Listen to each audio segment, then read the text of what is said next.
እሺ እኔም እየተጻጻፍኩ ነበር እዚህ ጋር የሆነ ሰው ጋር ቅዱሳን እንዴት ናችሁ?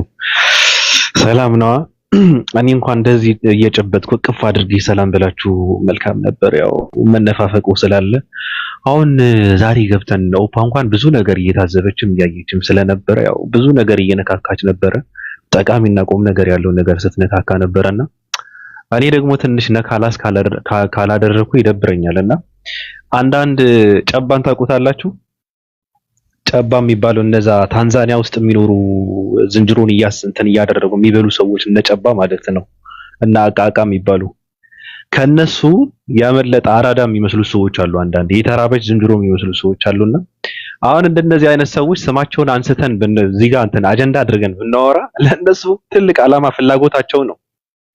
እኔ በጣም የገረመኝ ነገር በአንድ ቀን እንዴት አንድ ሰው ህይወት ኑሮት አእምሮ ተሰጥቶት ሰው ሆኖ የሰው ልጅ ተብሎ በአንድ ቀን ሶስት ሃይማኖት እንትን ይቀያይራል። አንድ ሰው ሙስሊም ነበረ፣ ከእስልምና ወደ ፕሮቴስታንት፣ ከፕሮቴስታንት ወደ ኦርቶዶክስ፣ ከኦርቶዶክስ ደግሞ ወጥተዋል። በነገራችን ላይ እንትና ማለት ነው ሙርሌ ብየዋለሁ። ስሙ ሙርሌ ነው። በነገራችን ላይ እነዛ ሙርሌ የሚባሉ ኢትዮጵያ ውስጥ የሚኖሩ ራቆታቸው የሚኖሩ ሰዎች እንደነዛ አይነት ሰዎች ናቸው። ራሱ ፊቱ ራሱ በጣም ነው የሚያስጠላው። የተራበ ዝንጀሮ ነው የሚመስለው ሰውየው። በጣም የሚያስጠላ እንትን ያለው የተቆጣ ሰይጣን ነው የሚመስለው። እና እኔ በጣም ነው የደነገጥኩት ሳየውና ትናንት ፕሮቴስታንቶችን ሰብስቦ ፕሮቴስታንትነትን ጴንጥነትን ተቀብሉ ዛሬ እኔ ኦርቶዶክስ ነኝ ብሎ ሲል ሰው መረዳት አለበት። በነገራችን ላይ ቤታችን 8 ልጆች ነን፣ 8 ልጆች 8 ቤተሰብ ነው ያለው ብሎ ሲል አንደኛ ነገር ረሃብ እያጠቃው ልጅ እንደሆነ መረዳት አለባቸው። ኢትዮጵያ ውስጥ 8ም ከዛ በላይ ልጆች ማሳደግ በጣም ከባድ ነው። ስለዚህ ሰውየው አይምሮውን ችግር ያለበት ልጅ እንደሆነ ረሃብ ያጠቃው ሰው እንደሆነ መረዳት መቻል ነበረባቸው። እንደዛ ነው እኔ የተረዳው ሰውየው። ሲቀጥል ደግሞ ቤታችን ተበጥብጠዋል ብሎ ሲል ሃይማኖት ምን ማለት እንደሆነ አልገባቸውም። እነዚህ ሰዎች እምነት ምንድነው? ሃይማኖት ምንድነው? ኢየሱስ ማን ነው? ድንግል ማርያም ማን ነች? ክርስትና ምንድነው? እስልምና ምንድነው? አያውቁትም። እርግጠኛ ነኝ አያውቁም። በፍጹም የሚያውቁት ነገር የለም። ሚስጥር ነው ለነዚህ ሰዎች። ሃይማኖትና አምልኮነት መንፈሳዊነት የሚባለው ነገር ለነዚህ ሰዎች ሚስጥር ነው። በጣም የራቁ ናቸው። ሊረጉም አይችሉም። አንድ ሃይማኖት ውስጥ ሊቆዩ አይችሉም። እነዚህ ሰዎች ፍላጎታቸው ትኩረት ነው። እዚህ ጋር ይሄ ቲክታክ ውስጥ ገብቶ አጀንዳ መሆን የነሱ ስም እየተነሳ መወራት ለነሱ ትልቅ ነገር ነው። ስለዚህ እኔ አደራ የምለው ምንድነው እንደነ ሙርሌ አይነት ሰዎች እንደነ ከጨባ ያመለጡ አራዳዎች የተቆጣ ሰይጣን የሚመስል ፊት ያላቸው አንዳንድ ሰዎች ስማቸውን እያነሳቸው የሚያወሩትን ሁላ ሪከር የተደረገ ፖስት ባይደረግ ይሄ ትልቅ ስራ ነው። ለሃይማኖታችሁ ክብር ካላችሁ ለሃይማኖታችሁ ቁም ነገር መስራት መፈልጉ ከሆነ ሃይማኖታችን ላይ የሆነ አበርክቶ ማበርከት አለብኝ ብላችሁ የምታስቡ ከሆነ ማንንም ሰው እኮ ነው ኦርቶዶክስም፣ ሙስሊምም ሁላችሁንም እንደነዚህ አይነት ሰዎች የነዚህ አይነት ሰዎች ድምጽ ሪከር እያደረጋችሁ ፖስት ማድረግ የለባችሁም። ፍላጎታቸው ይሄ ነው። እነሱ የሚፈልጉት እነ ሙርሌ የሚፈልጉት ይሄ ነው። በቃ እነ ጨባ የሚፈልጉት ይሄ ነው። ምንም ሌላ ዓላማ የላቸውም። እርግጠኛ ነኝ። በነገራችን ላይ ወጥተዋል እኮ ከፕሮቴስታንትነት ወጥተዋል። አሁን ከኦርቶዶክስ ነኝ ያለውም ራሱ ይወጣል። ስለዚህ እናንተ ማድረግ ያለባችሁ እነሱ የሚፈልጉትን መሆን የለባችሁም። እነሱ የሚፈልጉት ሪከርድ እንዲደረጉ ነው። ሪከርድ እያደረግ ፖስት የምታደርገው ከሆነ ትክክል አይደለም፣ አግባብ አይደለም። ግብአት ባትሆኑ መልካም ነው። ሲቀጥል እኔ በጣም የሚገርመኝ አንዳንድ ሴቶች አሉ። እኔ ሴቶች ያሳዝኑኛል በእውነት። እኔ እርግጠኛ ነኝ ወይ አንድ አህያ ወይ አንድ ናይጄሪያዊ አምጥቼ ቁጭ ባድርግ እዚህ ጋር 665 ነኝ ቢል አንድ ናይጄሪያዊ ወይም አህያ ተከትለው ይመጣሉ። እርግጠኛ ነኝ። እነስማቸው አይጠራ ማለት ነው። ፍላጎታቸው እንትን በቃ እንትን ነው። ይሄ በቃ ምንድነው እየደወለ የሆነ ነገር እንደዛ አይነት ነገር ነው። ስለዚህ እኔ ኦርቶዶክስ በጣም ነው ያሳዘነችኝ። ኦርቶዶክስ በዚህ ሰዓት ቂጥ ነች። ከቂጥ ጥሩ መዓዛ የለም ይላል አንድ ደራሲ ኢትዮጵያ ውስጥ። ቂጥ ጥሩ መዓዛ የለውም ይላል። ሰዎችን የሚወጡባት እንትን የሆነችው ፕሮቴስታንቶችም እኔ ለሃይማኖታችሁ ክብር ካላችሁ ማንንም የገማ ማንንም የወደቀ የጨቀየ ማንንም ለራሱም ለቤተሰቡም ለሃይማኖቱም የማይታመን ክብር የሌለው የገማ ትውልድ ባትቀበሉ መልካም ነው። ትርጉም የለውም እኮ የበሰበሰ ትውልድ እየሰበሰብክ የምታፈራው ምንም ትርጉም የለውም እኮ። እንደነዚህ አይነት የገሙ ሰዎችን እየሰበሰባችሁ ቲክታክ ላይ ፖለቲካ መስራት ምንም ፋይዳ የለውም፣ ትርጉም የለውም። ጠንካራ ፕሮቴስታንት እንዲፈጠር የምትፈልጉ ከሆነ ጠንካራ እውቀት ያለው አቋም ያለው ትውልድ ነው መሰብሰብ ያለበት። ፖለቲካን እንኳን መስራት ብትፈልጉ ቁም ነገር ባለው ሰው የሆነ የሚረባ ነገር ከውስጡ የሚወጣ ሰው እንትን ማድረግ መቀበል መቻል አለባችሁ። እስኪ በቃ አንፈልግም የሚባለውን ነገር ሃይማኖተኞች ነን የምትሉ ሰዎች፣ ሰባኪ ነን የምትሉ ሰዎች አልቀበልም የሚባለውን ነገር እስኪ ትንሽ እንትን ማለት መጀመር አለባችሁ። እንዴ ከአንደኛው ክፍለ ዘመን እኮ ነው። ዝም ብለህ አይ እመጣለሁ እገባለሁ ካለ ችግር የለውም እኛ ኃላፊነታችን መቀበል ነው ምናምን እያልኩ ሃይማኖትህ ውስጥ ችግር እየፈጠርክ ነው። የፖለቲካ ዘመን ፖለቲካ የሚሰሩ ሰዎች ተልኮ ያላቸውን ሰዎች እየተቀበልክ እገባለሁ ካለ መግባት አለበት ብለህ በረን ከፍተህ የምታስገባቸው ከሆነ ፖለቲካ ነው እየተሰራብህ ያለው። ስለዚህ ፖለቲካ እንዳይሰራ አንደኛ ነገር ፖለቲካ ለሚሰሩ ሰዎች ቀድመው ነቅተው እንትን የሚያደርጉ ሰዎች ክብር መሰጠት አለባቸው። እውነት ለመናገር በጣም ብዙ ነቅ የሆኑ ሰዎች አሉ እንደናንተና ማለት ነው። አንደኛ ነገር ለነሱ ቦታም ክብርም መሰጠት አለባቸው በእውነት። ሲቀጥል ደግሞ ማንንም ሰውም ራሱ መንቃት መቻል አለበት። ትክክል አይደለም። ፖለቲካ የሚሰራ ሰው እኔ የውስጡን አምላክ ነው የሚያውቀው የሚባለው ነገር እኔ አላምንበትም።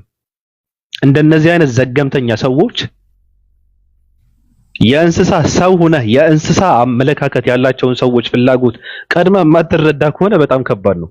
መመርመር አለብህ፣ ማንበብ መጻፍ አለብህ ማለት ነው። ስለዚህ አንዳንድና ሙርሌ ሰዎችን ሲመጡ ፍላጎታቸው ምንድነው ብለህ መርምረህ እንመጣለን ካሉ እንኳን እንዳይመጡ ማድረግ ባለህበት ቆይ ትንሽ ማንበብ ማጥናት አለብህ ማለት መቻል አለባችሁ ብዬ ነው እማምነው። ሴቶቹ ችግር የለውም እዚህም እዛም ቢሉ ችግር ነው። ዘመኑ በነገራችን ላይ ወደ ስንት ቢሊየን ናቸው ሴቶች በዚህ ዘመን? በጣም ከባድ ነው። አንመጣጠንም፣ ወንድና ሴት በጣም አይመጣጠንምና የተጠሙ ሴቶች ናቸው። ስለዚህ እውነት ለመናገር እነሱ ማንንም ሰው ባገኙበት ማንንም ወንድ ባቆሙበት ስፍራ ላይ ቢገኙ እነዚህ ሴቶች ምንም እንዳትናገሯቸው። እኔ አልናገራቸውም። እኔ ባለፈውም ስናገራቸው ማቀው ነገር ስላለ የሰማሁት ነገር ስለነበረ ተናግሬያለሁ። ስማቸው እንትን እያደረኩ ማለት ነው። እንደውም የዛኔ ይቅርታ መጠየቅ ነበረብኝ። አሁን እንኳን ምን ብዬ እንትን ልጠይቅ? የዛኔ ይቅርታ መጠየቅ ነበረብኝ። እያወቅኩ ነው ያወራሁት። ስለዚህ እንዳትናገሯቸው፣ ሴቶች አትናገሯቸው። ችግር የለውም እዚህም እዛም ቢመላለሱ ችግር የለውም እነንትና ማለት ነው። ሌሎች ደግሞ በዚህ አጋጣሚ በጣም ጽድት ያሉ ሰዎች አሉ። አንድ ሰው ሶስት ሃይማኖት ውስጥ ከገባ በቃ ሰው አይደለም። አንድ ሰው ሶስት ሃይማኖት ከካደ ሰው አይደለም፣ አይምሮን አይጠቀምበትም። ይሄ ሰው ሃይማኖት ሳይሆን መድኃኒት ነው የሚያስፈልገው፣ መታከም ነው ያለበት ብዬ ነው እማምነው። እንደነዚህ አይነት ሰዎች እንትን አድርጓቸው፣ ተረዷቸው፣ አሳክሟቸው፣ አሳርፏቸው። ሲቀጥል እኔ በጣም ደስ ያለኝ በጣም የተደሰትኩበት እውነት ለመናገር አንዱ አባት ነበሩ፣ ኦርቶዶክስ ናቸው። በጣም ብዙ ትምህርት እያስተማሩ ነው። ስማቸውን አላውቀውም። ይሄ ጺማም ሰው ሽማግሌ ናቸው። በጣም ወደ 70 ምናምን ይደርሳሉ። በጣም ትልቅ ሰው ናቸው። አስተምሯቸው በጣም የሚማርክ አስተምሮ ነው። ኦርቶዶክስ መሰረታዊ ችግር እንዳለባት እርሱ እየመሰከሩ ነው። በነገራችን ላይ ይሄ እንሳባት ምናምን መጠጥ ምናምን የሚባለው ነገር በፍጹም አይቀበሉም። እንደውም መጽሐፍ ቅዱስን ራሱ ይቃወሙታል። ምንድነው ኮፒሊንክ አድርጉ እስኪ እንትን እያደረጉ ነው አንዳንድ ሰዎች መጽሐፍ ቅዱስ ራሱ እንትን እሳችንን ሲሰሙ እኮ ይንቀጠቀጣሉ። ምስራቅ ቀጠኖች በቃ የው ነበር ክብር በተለይ የህዝብ ቅምጦች አሁን በቃ ደም ይፈሳል ወደ አእምሯቸው። የህዝብ ቅምጦች ዛሬ ያቃዣቸዋል። ዘና በሉ የህዝብ ቅምጦች እያይዟችሁ። ከዚህ በኋላ እኛ ከእናንተ ጋር ብዙም ማንነጋገረው፣ ምክንያቱም አቡነ ኤርሚያስ አሉ፣ በእሳቸው በኩል ነው የምንናገረው። ያኛውም ሰው የአንድ ትልቅ ሰው አለ። ሁለት ሰው ናቸው። ቅድም ያየነውና ሌላ ሰው አለ። ቀጥይ። ግን የተናገርናቸው የሚገርም ነገር ማለት ነው። ፍጀለስ የተናገርናቸው ነገር እንዳለን የተናገሩት በጣም ቢደቀ ማለት ነው። ሁሉንም ነገር የተናገሩት በጣም ነው ደስ ያለኝ። ወደ እሳቸው መለሳለሁ። የጀመርኳቸውን ሀሳብ ልጠቅልላችሁ እና ምን ልላችሁ ነው ፍቅሮቼ፣ በተደጋጋሚ ተናገረናል። እንግዲህ አሁንም ቢሆን ውሾች የቀበሩትን ጅቦች ያወጡታልና የሞኝ ብልጥ ስለሆናችሁ ሁሌ አደጋ ላይ የምትወድቁ ሰዎች አላችሁና አሁንም የመስጊድም የቤተ ክርስቲያንም በር ይዛችሁ ገርበብ አድርጋችሁ የቆሟችሁ ሰዎች አስቡበት ነው የምንለው። እኛ ምንም የምንለው ነገር የለንም። ተነግረን ጨርሰን ብለን ፈማረግ ነው። እና ከተፈጠሩት ነገሮች አንዱ በጣም ያሳቀኝ ልንገርህና ትናንትና ጌታን ሲቀበሉ ምዕመናት አላሰቡትም ነበረ። ደነገጡ፣ ኦርቶች ማለት ነው። ከዛ ኦርቶች ሲደነግጡ በጣም ደነገጡ። ኦርቶቹ ለሪ የደነገጡት በማሽቃበጥም ከለላ በመስጠትም በመከላከልም የለፉት እነሱ ናቸው። እና ጌታን ተቀበሉ ሲባል ምዕመናኑ በጣም ደነገጡና ማጉረምረም ጀመሩ። ልክ በቃ እንደ በሙሴ ዘመን ዛሬ መና ልንበላ ነው እያሉ እንዳጉረመረሙት አይነት አጉረመረሙ ማለት ነው። ከዛ ጀለስ ምን እንዳለ ታውቃለህ? ቫይቡን ሲያቀዘቀዘበት ሰለብሬት አላደረገም። ከዛ አሁንም ኦርቶዶክስ ነኝ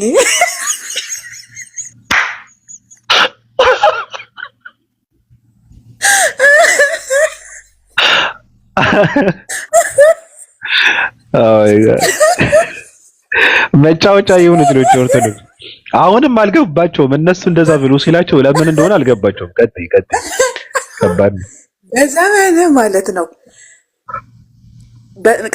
በዚህ በጣም የሰለጠነ እንደዚህ አይነት ሞደርን ዘመን የለም አሁን ላይ። ኦርቶች ከረሚል ቻኮሌት ተሰግተህ ከረሚላ በሰጣቸው አይለዩም። በጣም በጩኸትና በባዶነት ውስጥ የተሞሉ ስለሆኑ ማስተዋል የሚባል ነገር የላቸውም። እና ኢቭን ያንን የተነገረበት ራሱ ኢንቴንሽን አልገባቸውም። በቃ እኔ ሞትኩ። ደነገጠ ሲያይ ቫይቡ እንደጠበቀው አይደለም። ምክንያቱም እውነተኛዎቹ ኦርቶዶክሶች ወንጌል አማኞችን ጠል ናቸው፣ አይወዷቸውም። ቤተክርስቲያናቸውም ጭምር ሆነ ነው የምናገረው እኮ መንፈቅና አብዝታ ስትጠላ መናፍቅ ብላ የምትጠራቸው ካቶሊኮችን፣ ኮፕቲኮችን ወይም ደግሞ ሙስሊሞችን አይደለም ፕሮቴስታንቶችን ነው፣ ወንጌል አማኞችን ነው። ስለዚህ ለኦርቶዶክስ ሁሌም የጀርባ አጥንት እንዲሁም ደግሞ በተመሳሳይ ምርት ልጆቿን የምትበላብኝ ብላ የምታስበው ወንጌል አማኞችን ስለሆነ አይዋደዱም። ሲጀመር ጴንጤ ከመሆን ብሞት ይሻለኛል ነው የሚሉት ከኦርቶዶክስ ክርስቲያን ብጠይቃቸው። ይህን ያህል ነው የምልህ። ገብቶሃል አይደለ? እኔ ወንጌል አማኝ ከመሆን ፕሮቴስታንት ብሆን ብሞት ይሻለኛል ብለው የሚናገሩ ሰዎች ናቸው። ገባህ አይደለ? ያ ማለት እንግዲህ አስበው 666ቱ መጽሐፍ የአጋንንት አስተምሮ ነው። ኢቭን እንትና ልደተ ቃል ካረቀ ምናምን በፊት ማስተዋል የመሰከረችለት ኢየሱስ ሐሰተኛ ኢየሱስ ነው ብሎ ሲናገር እኔ እንዴት ልቡ ደም እንደረጨለት አላውቅም። ገባክ? እና ማስተዋል ማለትም በቃ የዛ ቦታ ላይ የተናገረችው ነገር ብዙ ሰው እየሰሙ ስለነበረ ብዙ እያሳየ ስለነበረ ያለው ቫይቭ እንዲስተካከል አልተፈለገም። እና ይሄን ያህል ጸረ ኢየሱስ ናቸው። ማስተዋል የተናገረችው ኢየሱስ ሐሰተኛ ኢየሱስ ነው፣ እኛ እናውቀውም። እግዚአብሔር ይቀጣል። ምን ዘፍጥረት ላይ የሚቀጣ ነው። እግዚአብሔር ስታከብር ያከብርሃል፣ ካላከበርከውም እግዚአብሔር ያዋረድሃል። አይደለም ሰው ማለት ተዋረዳለህ ነው። ምንም አዲስ ነገር አይደለም። የሁለተኛ ሳሙኤል ላይ ያለ ነው።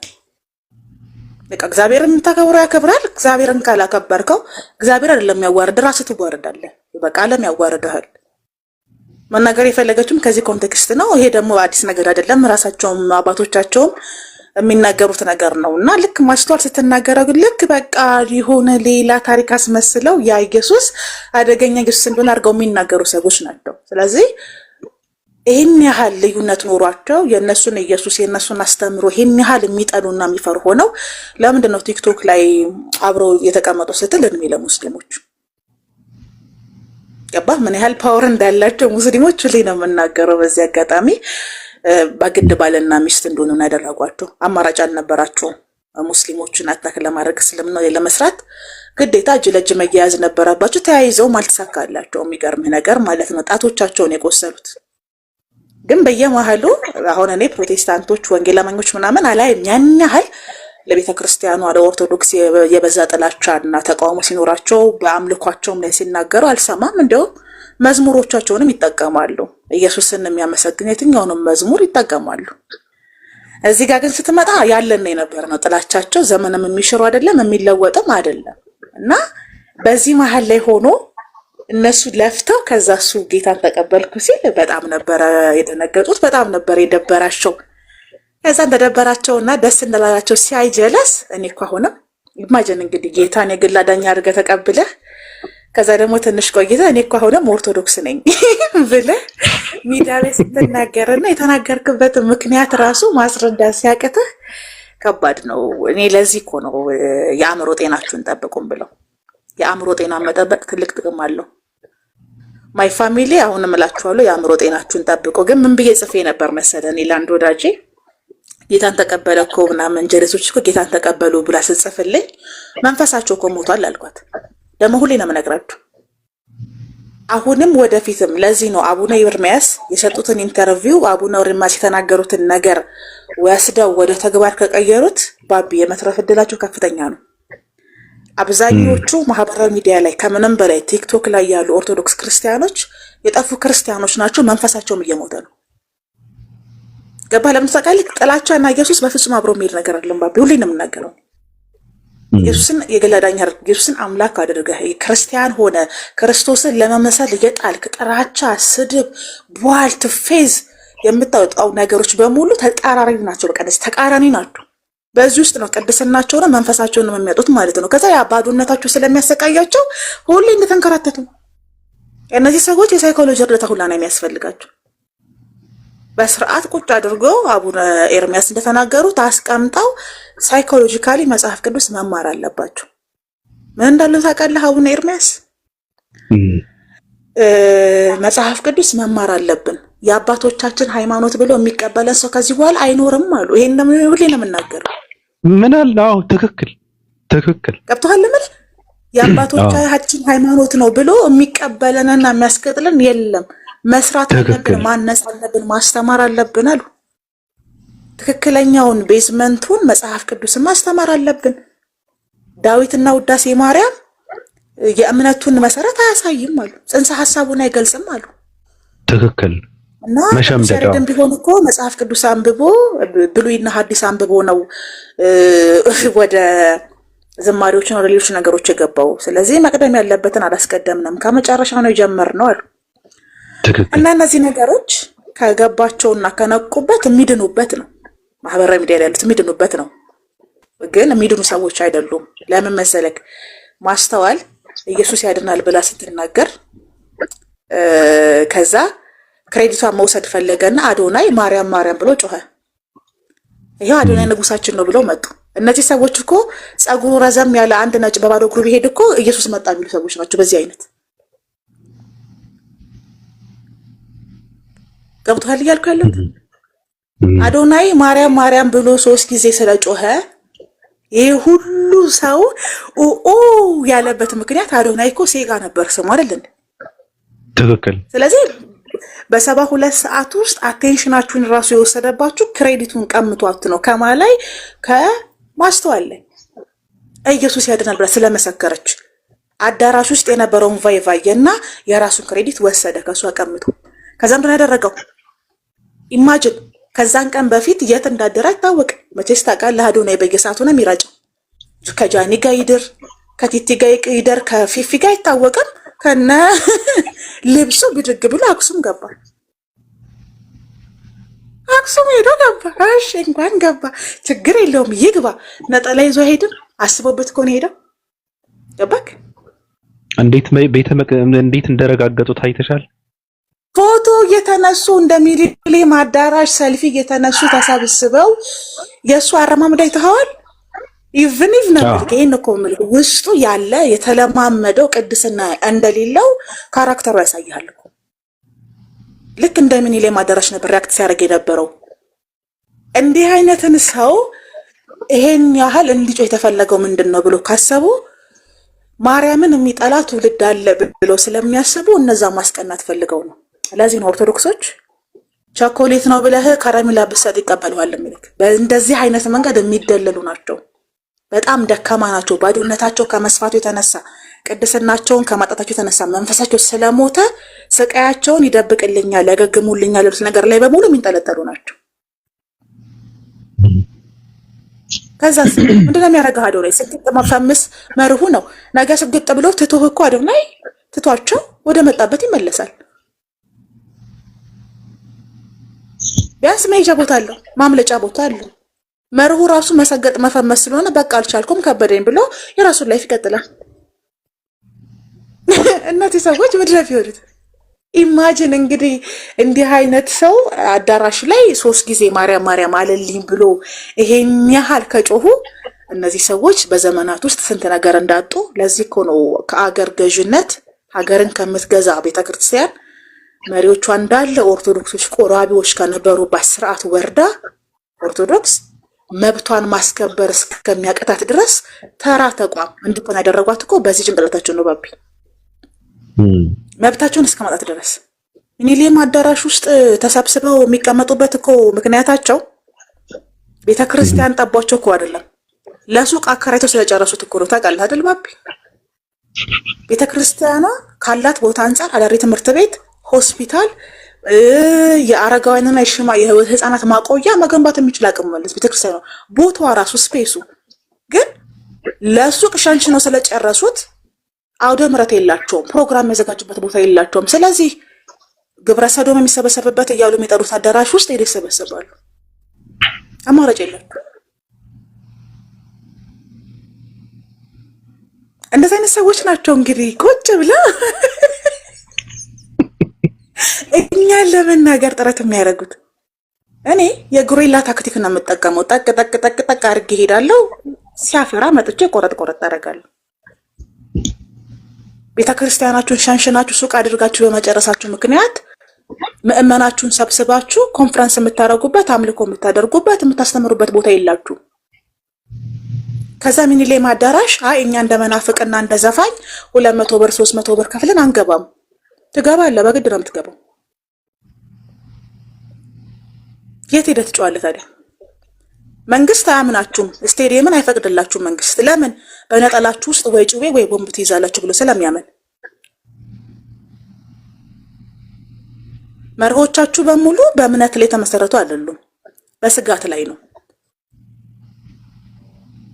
በዚህ ውስጥ ያለፋችሁ ስለሆነ እኔና የኔ ገድለ መባጽዮን ለእናንተ ጊዜ ለመስጠት ስላሰብን ትተናችኋል።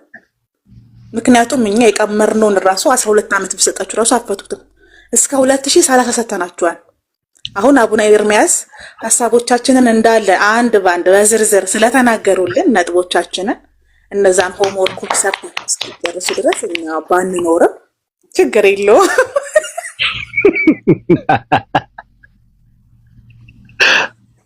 አግኝተኸኛል።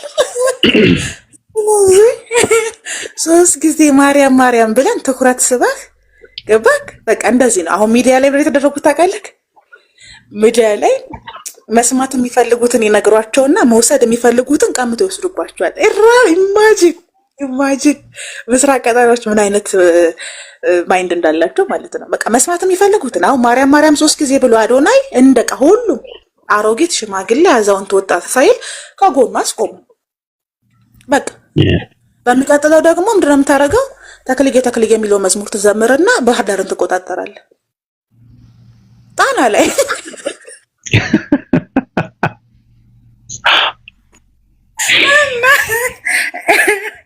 እንደዚህ አይነት ሰዎች ስለሆናችሁ በጣም ይቅርታ።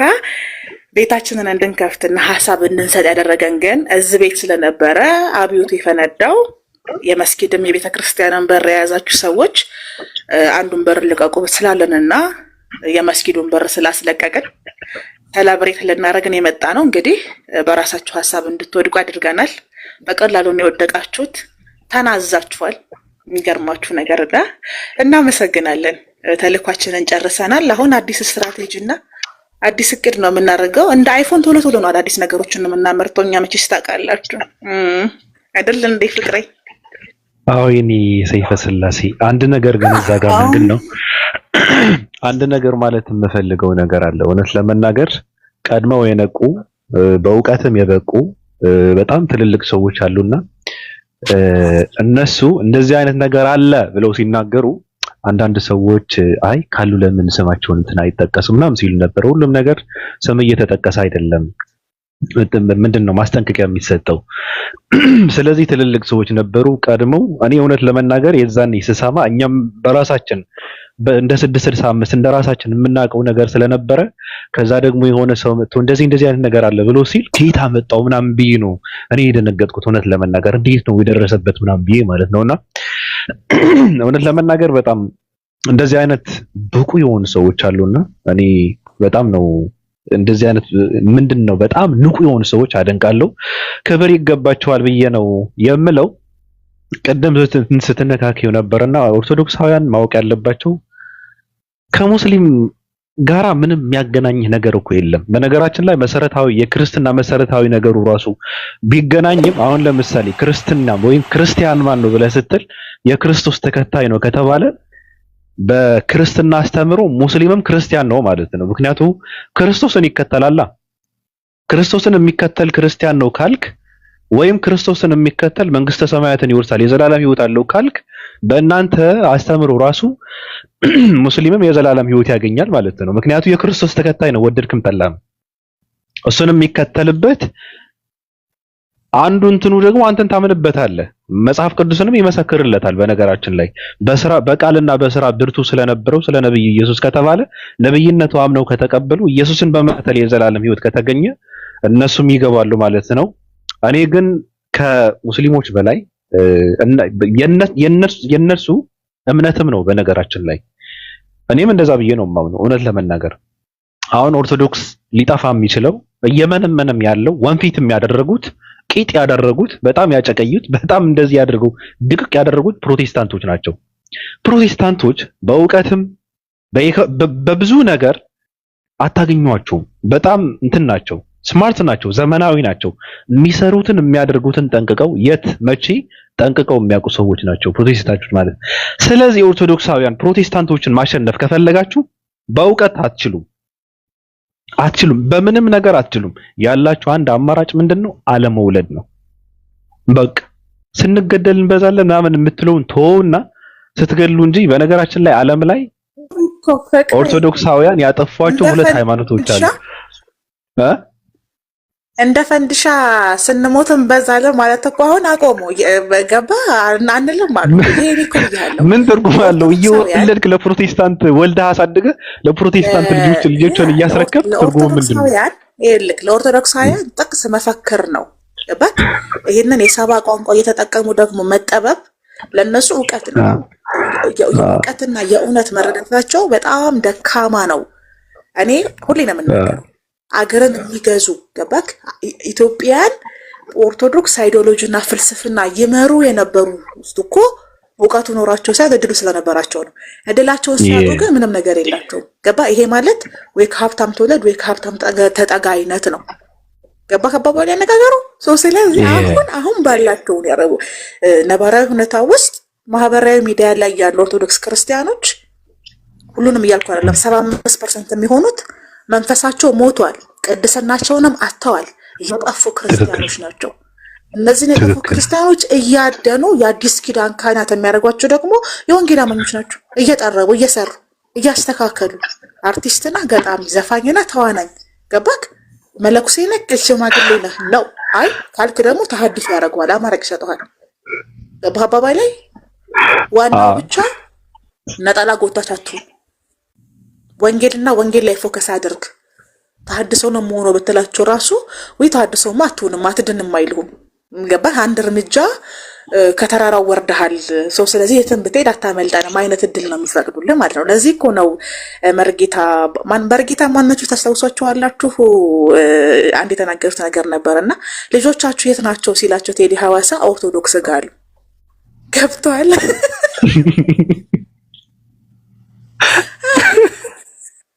እኔ በዘመኔ እንደሳቸው አይነት ኢየሱስ የገባው ሰው አይቻልም። በቃ በጣም እድሜያቸው ቢሄዝም ከወጣቶች ጋር ቁጭ ብለው በሌሊት እንቅልፋተው ወንጌል ይመሰክራሉ። በጣም ጠንካራ ሰው ናቸው። ለአቋማቸው የበረቱ ሰው ናቸውና እኔ በጣም ነው ማደንቃቸውና ልጆቻችሁ የት ነው ተቋም አላችሁ ሲባሉ አይ ልጆቻችን እዛው ናቸው ያሉት ነው ገባ የትም አይሄዱም ነው እዛው ይዋለዱ ይብዙ ገባ አዲስ ከመገንባት ያለ ማደስ በሚለው አይነት ነው መርሃቸው የነሱ ታውቃለህ ስለዚህ ኦርቶዶክስን በማደስ እንጂ አዲስ ሃይማኖት በመፍጠር ተሐድሶች አያምኑ ወንጌል አማኞች ደግሞ አላማቸው ምድሪቷን በኢየሱስ ማውረስ ነው ውሃውን ለውሃ ለማትሰተን ህንፃውን እኛ እንቆጣጠራለን አይነት ነው የወንጌል አማኞች ስትራቴጂ ሀገሪቷ ላይ ያለ የውሃ እጥረት ይቀንሳል ሀገሪቷ ላይ ወንጌል አማኞች በበዙ ቁጥር የውሃ እጥረት አይኖርም የታጠረ ይፈታል አጥረው ያስቀመጡትን እንዳለ ለህዝቡ አሁን ጴንጤ በስንዴ አይደለም የሚያታልል በውሃ ነው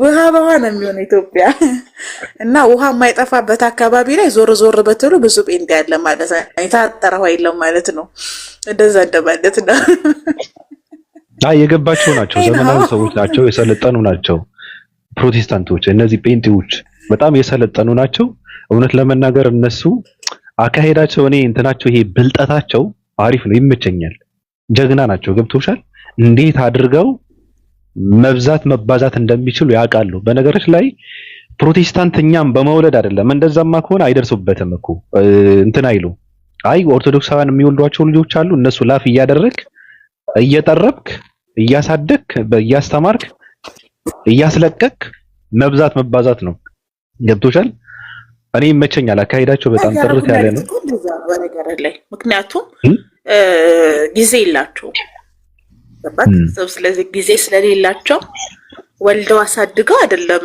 የወንጌል ተተኪ የሚፈጥሩት ያለውን አስተካክለው ነው ሰርተው ነው ለዚህ ነው እያልኩ ያሉት ማህበራዊ ሚዲያ ላይ ያሉ ምስራቅ ቀጠናዎች የጣፉ ክርስቲያን መሆናቸው ለነሱ ለአደም በጣም ምቹ ሆኖላቸዋል ሲቀጥል ደግሞ ከምንም በላይ ደግሞ ትልቁና ጥሩ ነገሩ እነ ጠጅቶ ቢሮና የህዝብ ቅምጦች አእምሯቸውን ያበላሿቸው ግራ የተጋቡ ማረፍ ያቃታቸው ሰዎች ውስጣቸው ባዶ ስለሆነ ልክ እዛ ባዶነታቸው ውስጥ ትንሽ ብቻ ጠብ ማድረግ ነው የሚጠበቅብህ ገባህ ጠብ ስታደርግላቸው ወዲያው ነው የሚይዘው ማስቲሻ ያባክ የለማ ያልተዘራ ነገር እኮ አይበቅልም ባብዬ ለዚህ ነው እኮ መጽሐፈ መክብብ ያልሞተ ዘር አይበቅልም ያለው እና የተዘራባቸው ነገር ስለሌለ አሁን ማህበራዊ ሚዲያ ላይ ያሉት ኦርቶዶክስ ክርስቲያኖች የፈለከውን ብዘራባቸው ያፈሩልሃል በቀላሉ ሳትደክም ምንም ነው ማትደክመው ምንም ነው ማትታገለው ማትለፈው ማለት ነው ስለዚህ አንተ እንዳልከው ወልዶ ከማባዛት የተወለዱትን ወስዶ መጠቀም ይችላል ይሄንን ያወቁት ናቸው አቡነ ኤርሚያስ እኮ ልጆቻችንን መስራት አለብን ማነጽ አለብን አሉ ገብ አይደለ ገና ከልጅነታቸው ጀምሮ ወንጌልን ማወቅ ኦርቶዶክስን ማወቅ አለባቸው ኢቭን ብዙ አይነት ኦርቶዶክስ እንኳን እንዳለ ማወቅ አለባቸው ብለው በግልጽ ሲናገሩ አዳራሽ ውስጥ የነበሩ ሰዎች እንደመቆጣት እንደመገላመጥ አይነት አደረጋቸው ግን አማራጭ የለም አሁን ገባህ ምን እያደረጉ እንደሆነ ባቢ ከመናገር ውጪ እስከ አማራጭ የላቸውም ከማመን ውጪ አማራጭ የላቸውም መቀበል አለብን አሉ እሳቸው ማመን አለብን አሉ ሰተት እንዳለ በጣም ብለው ረጅም እድሜ ለአቡነ ኤርሚያስ እንግዲህ ለህዝብ ቅምጦች የምንናገረው ነገር የለንም ከዚህ በኋላ በአቡነ ኤርሚያስ በኩል ሌላም አሉ በነገርሽ ላይ ሌላም አሉ በጣም ትምህርታቸው ጽድት ያለ ትምህርት ነው በተግባር ነው እያስተማሩ ነው ይሄን ሰሃባት የምትዩ ማፈንደድ ማጎብደድ የሚባለው ነገር ይሄ ትርክምርክ የሚባለው ኦርቶዶክስ ውስጥ ያለው አሰልቺ ነገር የማይቀበሉ አንዱ አባትም አሉ የሆነ ሰዓትም አውርተን ነበር እንደ 665 እንዴት አድርገው እንደሰሙ እንደተከታተሉ እንትን ብለው ተገናኝተን አውርተን ስራችሁ የሚደነቅ ነው ቀጥሉበት ያሉ አባትም አሉ በነገርሽ ላይ ወጥተው የሚያወሩ ከሆነ ያወራሉ እንደ አባ አንተና ካላወሩ ደግሞ ዋናው ነገር ምንድነው ትልልቅ አባቶች የምንሰራው ነገር ቁም ነገር ያለው ነገር ትውልድን ለማነጽ እንደሆነ ከተረዱ ስበቂ ነው በነገርሽ ላይ ገብቶሻል አባባሌ አሁን ትልልቅ አባቶች ጋር ይሄ ምንድነው ቁም ነገሩ ትልልቅ አባቶች የሚቀበሉት ከሆነ ዋናው አስፈላጊ ነገር እሱ ነው ገብቶሻል እዚህ ጋር ያሉ ወጣጤዎች የሚገርምሽ ነገር አሁን ስራቸውን አቅመው እኔ እንጃ ትገባለች ጠጁ ተበራውን ትገባለች አላቅም ሙስሊም በሙስሊም አስተማሪዎችና በእኛ ነው መነገድ የምትችለው እሷ ጥጅቱ ብሬ የህዝብ ቅምጦች እንዳለ ቲዋቸው ቢገቡም የዕለት እንጀራችንን ስጠን ብለው ካልሆነ ዘርቶም ያበቁት ነገር የለም ምክንያቱም ለመጀመሪያ እኮ የምርጥ ዘር የሚባል ነገር አለ እና እሱን ስለወሰድን አሁን ምንድን ነው ለማህበራዊ ሚዲያ ላይ ቢጠቀሙም እንኳን የዕለት እንጀራችንን ስጠን ለሚለው ጸሎት ምላሽ ለማግኘት ወይም ደግሞ የህዝብ ቅምጥ ስለሆኑ ያስቀመጧቸው ህዝቦች ካላዩቸው ስለማይከፍሏቸው ስለማያበሏቸው ሚዲያ ላይ የሚገኙት ወዳቸውን ለመሙላት ካልሆነ በቀር ዘርተው የሚያፈሩት ነገር የለም። እሱን ቀድመን ጨርሰነዋል። ከዛ ውስጥ አንዱ ማህበራዊ ሚዲያ ላይ ምንም አይነት ፍትህ አታገኙም ብለን አሳይተናቸዋል። በተግባር እንጠላቸው እስከሚወርድ ድረስ ጮኸው ሳምባቸው አብጦ ምንም አላመጡም። ኢቭን እንዲህ ነው እኛ የምናደርገው። በነገራችሁ ላይ እንናገራለን። የምንናገረው በምክንያት ነው። ምክንያታችን ደግሞ ፕሮሰስ አይደለም፣ ውጤት ነው። አይታችኋል። ዓለም አቀፍ ሚዲያ ላይ ጮኸው፣ አገር ውስጥ ጮኸው፣ ውጪ ጮኸው፣ እያንዳንዱን ነገር ጮኸው። እንደዚህ ነው። ወንጀለኛን የደበቀ ሰው ፍትህ ሊያገኝ አይችልም። የሰዎችን የመብት ጥሰት ያጣጣለ ሰው መብቱ አይከበረለት። እነሱ በበላይነት መንፈስ ውስጥ ስለወደቁ እኩልነትን እስካልተቀበሉ ድረስ ፍትህ የሚባል ነገር አያገኙም። ኢቭን ነው የምልህ ከባብ በሰብአዊነት እንኳን እኔ ብያለሁ፣ ፓለስቲያኖች ሲሞቱ እሰይ እንኳን ሞቱ ድል ለእስራኤል ያለ ኢትዮጵያዊ ክርስቲያን በዘመኑ በሙሉ በሰብአዊነት ውስጥ ፍትህ አያገኝም በተአምር። አላህ ስራው ምንድን ነው ይሉ ነበረ እነዚህ ሰዎች። እሱን ነው እንግዲህ ለምን ያድናቸው ማምላካቸው ሲሉ ነበር። እያንዳንዱ ለዘሩት ነገር በነገር ላይ አጭደዋል። በፍትህ ብትል፣ በኃጢአት ብትል፣ በሞት ብትል፣ በስደት በመከራ ብትል አጭደዋል። የአርሲ ክርስቲያን ተገደሉ እያሉ ሲጮሁ ቀንና ሌሊት መቼም እግዚአብሔር ስፓ ገብቶ ነው አይሉ። ኢቨን እኮ ከፈርታው ስንሞት እንበዛለን የሚለውን ምህራቸውን ራሱ ደበቁት። ለዘመናት ይጠቀሙበት የነበረው ሰክሱበት የነበረው ምህራቸውን ደብቀው አንልም። ምክንያቱም እንደማይወጣ መች ፍትህ ጠየቁ? ራሱ ፍትህ እኮ አይደለም የጠየቁት። ፍትህ ሳይሆን በሞቱ ክርስቲያኖች በሞቱ በነገራችን ላይ የሰማነውን መግለጫ ያው ኦርቶዶክሳውያን እንትን ያደረገ እንትን ጥቃት አይደለም የተፈጸመው ነው የተባለው። እነዚህ ሰዎች ግን የሞቱ ራሱ ኦርቶዶክሳውያን ከነበሩ በሞቱ ሰዎች ነው ፖለቲካ ሲሰሩ የነበረው። እንዴት ብለው እነዚህ ሰዎች ለምን ሞቱ? መሞት የለባቸውም ፍትህ ብለው ሳይሆን ሲጮሁ የነበረው ወሃቢያ ገደለን ነው ሲሉ የነበሩት። ይሄ ደግሞ ፖለቲካ ነው።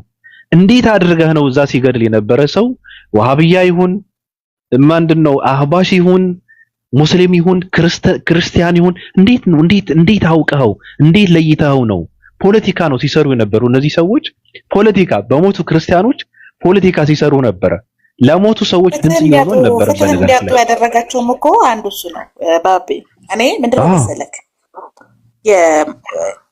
ማህበራዊ ሚዲያ ታውቃለህ፣ እኛ ለአዲስ ፕሮጀክታችን በነደፍነው መርህ መሰረት ሪሰርቾች ሰርተን ነበርና እንዳለ መንገዱ ክፍት ነው እንዳለ ማለት ነው። ስለዚህ ያገኘናቸውም ሀሳቦች የሚያሳዩት ምንድነው ራሳቸውን ተሰሚነን ብለው ስለሚያስቡ ገባህ አልተማሩምና ማህበራዊ ሚዲያ ላይ እንኳን ያሉ ኦርቶዶክስ ክርስቲያኖች በሚሊዮን የሚቆጠሩ ናቸው። እነሱ እንኳን ድምጽ እንዳይሆናቸው የተጠቀሙት ቃላት ገደባቸው። ገባክ? ማህበራዊ ሚዲያ ላይ ኢትዮጵያ ውስጥ እዛ ኢትዮጵያ የሚኖሩ ኦርቶዶክስ ክርስቲያን እነሱ እኮ አምስቱም አራቱም ኢትዮጵያ አይደሉም የሚኖሩት። ነጠላቸውን ይዘው አንድ በውድቅ ተሌሊት የወጡ ናቸው እንዳለ። ቴዶ ዘረፋይል ብትል፣ ዘማሪያማን ብትል፣ ፋሲካው ብትል ኢትዮጵያ አይደሉም። ስለዚህ እነሱ መርዛቸውን ሲተፉ ፋንታሁን ዋቂ ብትል ኢትዮጵያ አይደለም። ጠጅቱ ብሬ ብትል እንደዛው የህዝብ ቅምጦች ግማሾቹ እዛ ያሉ አይደሉም። ስለዚህ ኢትዮጵያ ውስጥ የሚኖሩ አብዛኞቹ ኦርቶዶክስ ክርስቲያን ማህበራዊ ሚዲያ ላይ በሺ የሚቆጠር በመቶ ሺህ የሚቆጠር በሚሊዮን የሚቆጠር ፎሎወር ያላቸው ሰዎች ዝም ያሉበት ምክንያት የተጠቀሙበት ቃል በህግ እንኳን ከለላ አያሰጥህም። ማስረጃ ሳይኖርህ መንግስት ሲኖዶስና ወሃብያ ነው ተባብሮ የሚገለኝ ብለህ አውርተህ እኔ ያልኩትን በልልኝ ብለህ ብትል ተቀባይነት የለም። መማር እንኳን ቤታዮ ጌመሮቻቸውንና ጓደኞቻቸውን ላለማጣት ቪዲዮ ሰርተዋል። ምን ብለው? ፍትህ ለአርሲ ክርስቲያን ማንም መገደል የለበትም ብለው። ወሃብያ ገደለ ብለዋል አላሉ? ገባክ? ኦርቶዶክስ አስገደለች ብለዋል አላሉ? መንግስት ገደለ ብለዋል አላሉም? ለምን? ነገ ኢትዮጵያ ይገባሉ፣ ነገ ጌም ይጫወታሉ። ጊፍተሮቻቸውና ጓደኞቻቸው ሰፖርት የሚያደርጓቸው የተለያዩ አቋም ያደረጉ ሰዎች ስለሆኑ ማለት ነው። ስለዚህ በራሳቸው ሀሳብና ቅዠት ውስጥ የወደቁ ስለሆኑ ዋጋ የላቸውም። ኢቭን ሰላማዊ ሰልፍ እንወጣለን ብለው ያወሩ። ሰላማዊ ሰልፍ በነገራችሁ ላይ ልታውቁ የሚገባው ቃሉ ራሱ ሰላማዊ ሰልፍ ማለት ሌሎችን መብት ባለመጋፋት፣ ረብሻ ባለመፍጠር፣ የራስን መብት ተመሳሳይ ሀሳብ ያላቸው ሰዎች ሰብስቦ መድረክ መጠቀም ማለት ነው። በነገራችሁ ሰላማዊ ሰልፍ ውስጥ የምታስተላልፉት ሀሳብ የእናንተን በደልና የእናንተን መብት የሚጠይቅ እንጂ መንግስትንም ግላዊ ተቋምንም ማህበረሰብንም አንረብሽም እንደማለት ነው። ስለዚህ ሰላማዊ ሰልፉ ላይ ግን የእናንተ አይነት ሀሳብ ያላቸው በሚሊዮንም ይሁን በሺ የሚቆጠሩ ሰዎች ይገኛሉ። እናንተ እኮ ሰላማዊ ሰልፍ እኮ ትርጉም ራሱ አታውቁም። የገደለኝ መንግስት ነው ከዋሃብያ ጋርና ከኦርቶዶክስ ከሲኖዶስ ጋር ህብረት አድርጎ ብለህ ካወራህ በኋላ የምን አባ ሰላማዊ ሰልፍ ነው? ምን አይነት መፈክር ዘል ልትወጣ ነው? የትስ ነው የምትወጣው? ስለዚህ ማህበራዊ ሚዲያ ላይ የዕለት እንጀራችንን ስጠን በሚለው መርህ መሰረት ቲክቶክ እስካለ ድረስ ፌስቡክ እና ዩቲዩብ እስካለ ድረስ ያልቅሱ እንጂ ዘርተው የሚያፈሩት ምንም አይነት ፍሬ የላቸውም። በነገር ላይ ፍሬዎቻቸው በስብሰዋል። ስለዚህ እኛ እንዘራለን፣ ይበቅላል። እዚህ ቤት ዘርተን ነበረ፣ አብዮት አነቃንቀን ነበረ። በር ገርበብ ያደረጋችሁ ሰዎች በሩን ዝጉት ብለን ነበረ። በሩ ስለተዘጋ መግለጫ ለመስጠት ነው ዛሬ የመጣ ነው። ኮሜንት ላይ ሀሳብ ካላችሁ እኛ እንድንናገርላችሁ የምንፈልገው ጻፉ። እኔ በበኩሌ ጨርሻለሁኝ። ሶስት ዓመትን እናከብርበታለን ፈታ ብለን። ምን አትወደ ሶስት ነገር አለ እኔ መናገር የምፈልገው። አንደኛ ነገር ምንድነው፣ ባለፈው አንድ ልጅ በታጠቁ ኃይሎች እውነት ለመናገር ህዝብን እንትን አያደርጉም፣ ሃይማኖትንም ራሱ አይወክሉም እነዚህ ሰዎች። እጁ ድንጋይ ላይ እንትን አድርገው ሲቆርጡት ያው መስቀል ተሸክመው ነበረ ልጁን የቆረጡትና አሁን ይሄ ልጅ ገልብጠን ብናመጣው በጣም ከባድ ሀገራዊ የሆነ ፖለቲካ ይሰራ ነበረ። እውነት ለመናገር እኔ ሙስሊሞች የዛኔ ፖለቲካ ለመስራታቸው እኔ አንዳንድ ሰዎች ጋርም ሳወራ ነበረ። በጣም ነው ያደነቅኳቸው። ምክንያቱ ይሄ ሰው ራሱን ነው የሚወክለው ወይም ደግሞ ላኪው ነው የሚወክለው አካል አለ እንጂ ሃይማኖት አይወክልም።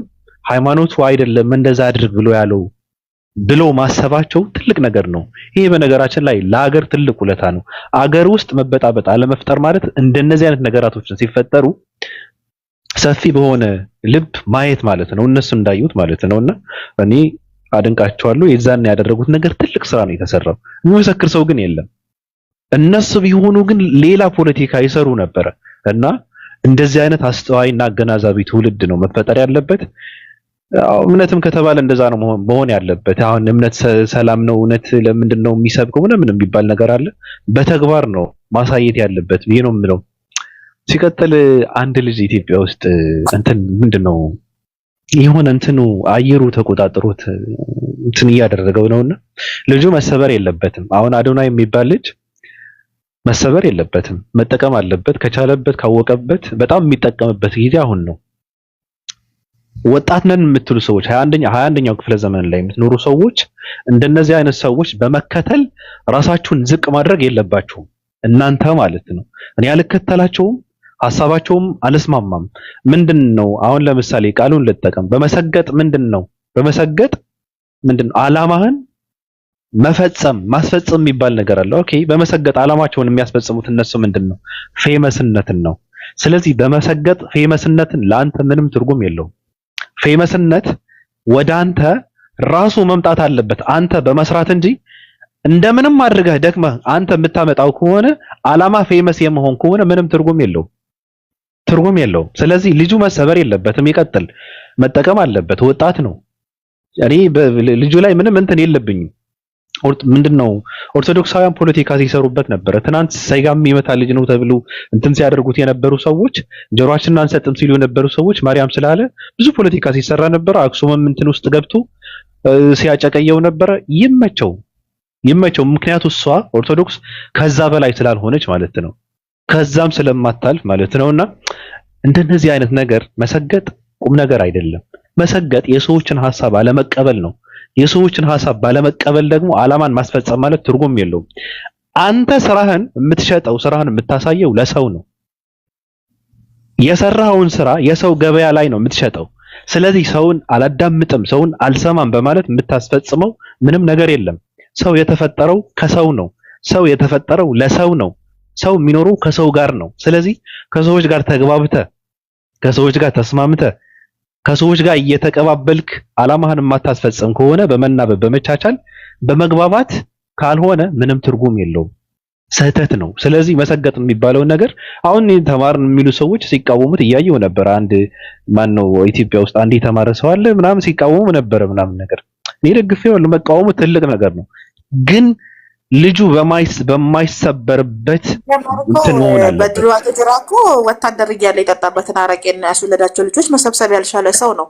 እኔ ሁሌ በመርሄ መሰረት ተናገሩ ከሀሳቡ በዘለለ ማንነቱ መገምገም አለበት። ገባክ? ኢትዮጵያ ውስጥ ያለ ወጣት እኮ ተስፋ ከመቁረጥ የተነሳ የሚጮህ ሙዚቃ ካልሰማ ራሱ መነቃቃት የማይችል ትውልድ ሆኗል። ስለዚህ በድሉ አቅጅራ መንግስት ሊያግድ ይገባል ብሎ ሲናገር በነገርህ ላይ ብዙ ሰው አልገባውም። ይሄ ልጅ በዚህ ቶኑ ነገ ፖለቲካዊ አብዮት እንኳን ቢያስነሳ ልክ እንደ ኔፓል ወጣት ይከተለዋል ነው። ገብቷል ያልኩት አብዛኛው ሰዎች ግን አልገባም። እኔ እኮ ለዚህ ነው ህዝቡ የአእምሮ ጤናውን ካልጠበቀ መሞቱ ነው የምልህ። ለዚህ ነው በድሉ አቅጅራ ለመንግስት ማስተላለፍ የፈለገው ነገር መድረክ ላይ ማርያም ብሎ ስለጮኸ መኪና ስለተሸለመ አይደለም። መንግስት ላይ ያሳስበው እንደው መንግስት ገላገልከው ገባ አይደለ? ግን ምንድነው ማለት የፈለገው ይሄ ልጅ ያለው ተሰሚነት እና ያለው ተደማጭነት ተጠቅሞ ፈምስ ሰግጥ የሚለውን ነገር ካበረታታው ወጣቱ በዚህ ልክ ሞት ቤት የሚያደርግ እንዴ? ስለዚህ የሚሄድበት መንገድ እኮ አሁን ፈምስ ሰግጥ ስላል አይደለም። ወይ ዘንባባ ያስገጩታል ወይ ደግሞ አንዱን ያስፈናክቱትና ይወስዱታል። እዛ ከየት አትወጣ እና ቀለን እዛ ከገባህ እንደማትወጣ ማለት ነው። እና ስለዚህ ብዙ ሰው ተጨንቆለትም ፈርቶለትም የነበረው ኢቭን አገጩ ላይ ይሁን አላውቅም አረንጓዴ ቢጫ ቀይ ተቀብቶ አጥፋሉት። ይሄ ጀግና ነው። ከምስ በሚለው መርሁ መሰረት ሰግጦ አላጠፋም ቢል ኖሮ ይሄኔ ጌታው ነበር የሚሆነው እኮ። መሰገጡ የታለ? አሁን መሰገጡ ነው እንትን ያደረገው የጠቀመው አለመሰገጡ ነው። አለመሰገጡ ነው የጠቀመው እኮ። መብቱ ነው ልጁ። አይምሮአችንን ነው የምንቆጣጠረው እንጂ እኛ መንግስት በነገርሽ ላይ አሁን ትውልድ ማዳን አለበት። መንግስት የሚያድን ከሆነ ከረሃብ ትውልድ ማዳን አለበት፣ ከጦርነት ትውልድ ማዳን አለበት፣ ከሞት ከስደት ከሊቢያ በረሃ ማዳን አለበት መንግስት የሚያድን ከሆነ እንጂ ከልጁ ሐሳብ ልጁ መብቱ ነው። የፈለገው እንደፈለገ መቀደድ ይችላል፣ መብቱ ነው። እኔ መቆጣጠር ያለብኝ አመለካከቴን፣ አይምሮዬን፣ ወጣትነቴን በመጠቀም እንጂ ይሄ ትውልድ መዳን አለበት ምናምን የሚባለው ነገር ምንድነው? ከምንድነው? ምን አገባው መንግስት? ሐሳብ ነው እየተናገረ ያለው ልጁ፣ መብቱ ነው እንዴ። ምንድነው የንግግር ነፃነት የሚባል እኮ ነገር እኮ አለ እኮ። መብቱ ነው፣ የፈለገውን ማለት ይችላል፣ የፈለገውን ሐሳብ ማምጣት ይችላል ልጁ። ሐሳቡን የምትቃወመው ከሆነ ሌሎች ሰዎች መቃወም አለባቸው። ካልሆነ ግን መንግስት ያስቆመው ምናምን ነገር የሚያስቆም ከሆነ መንግስት ረሃብን ያስቆም፣ መንግስት የሚያስቆም ከሆነ ስደትን ያስቆም መንግስት። መብት የለውም መንግስት። የምንቃወመው ሐሳቡ ለኛ ሰግጥ ማለት ትክክል አይደለም ነው። ሰግጥ በመሰገጥ ልጁም ባለመሰገጥ ነው ራሱ ከመታሰር የዳ ነው። አሁን አውፓል እንዳልሽው ማለት ነው። ስለዚህ በመሰገጥ ምንም ልንጠቀም አንችልም። አላማችንም መፈመስ ከሆነም ምንም የምናገኘው ነገር የለም በሚለው ነው እንጂ መብቱ ነው፣ እንደፈለገ መሆን ይችላል ልጁ። ሶስተኛ ነገር እኔ ማለት የፈለኩት ምንድነው ኦፓ ሶሻል ሚዲያ ላይ በነገራችን ላይ ስንናገር ጆሮአችሁን ሰጥታችሁ ማዳመጥ አለባችሁ። ያው ብዙ ስለተወራ እንትን ማድረግ አለባችሁ። እውቀት የለንም የመሰለንን ነገር በግልጽና በእንትን ስለምናወራ ይጠቅማችኋል ብዬ ነው እንትንም አድርገው። ይሄ ነገር እንኳን ብዙ ሰዎች ያውቁታል። ቲክታክ በአጠቃላይ ሶሻል ሚዲያ ላይ እየተደረገ ያለው ምንድነው? አሁንን የእውነት ለመናገር በአርቲስቷም በአዶናይም ድንግል ማርያምም ኢየሱስ ክርስቶስን መሰበካቸው ለእንደኔ ውርደት ነው። ምክንያቱም ምንድነው ሃይማኖት መሰበክ ያለበት አንደኛ ኃጢአት ሲሰራ ከነበረ ሰው ንስሐ ገብቶ እዛ ውስጥ በሚኖር ሰው ብቻ ነው መሰበክ ያለበት እንጂ በአመንዝራና በጋለሞታ በጨቀይና በዝሙተኛ ሰዎችን ሃይማኖት ማሰበክ ማለት ወንጀል ነው፣ ውርደት ነው። ገብቷቸዋል። እየሆነ ያለው ምንድነው? አሁን ሶሻል ሚዲያ ላይ የተበተኑ ወጣቶች ሴቶችን የሆነ ነገር የሴቶችን በመያዝ ከሴቶች ጋር በማውራት ሴቶችን ፍቅር ውስጥ በማስገባት ሴቶችን በማሳሳት መስበክ ይፈልጋሉ። ወደ እነሱ ዓላማ ማምጣት ይፈልጋሉ። ስለዚህ እኔ መጠንቀቅ አለባችሁ ብዬ ነው የምለው። ሴቶች መጠንቀቅ መቻል አለባችሁ። የምትታሰሩት የማትፈልጉትን አምላክ እንድትከተሉ ነው የምትደረጉት። ምክንያቱ በጣም የሚያሳፍር ዘመን ላይ ነው የደረስነው። በጣም በጣም የሚያሳፍር ማለት ነው። አምላክህን ወንጀል በመስራት ተከታይ እንዲኖሩ ስታደርግ ከዚህ በላይ የሚያሳፍር ነገር እኮ የለም። ስለዚህ እንደዚህ የሚያደርጉ ሰዎች አሉ፣ መጠንቀቅ መቻል አለባቸው። ሃይማኖተኛ ሰዎች ናቸው። ገብቷቸዋል። ስለዚህ በጣም ብዙ ናቸው። አሁን እነ ስማቸው አይጠሬ አሉ፣ እንደዛ ያደርጋሉ። እንደዛ ነው ዓላማቸው ራሱ። ገብቷቸዋል። ስለዚህ ከእንደዚህ አይነት ነገር ራሳቸውን ጠብቁ። ሲቀጥል እኔ ማለት የምፈልገው እውነት ለመናገር እኔ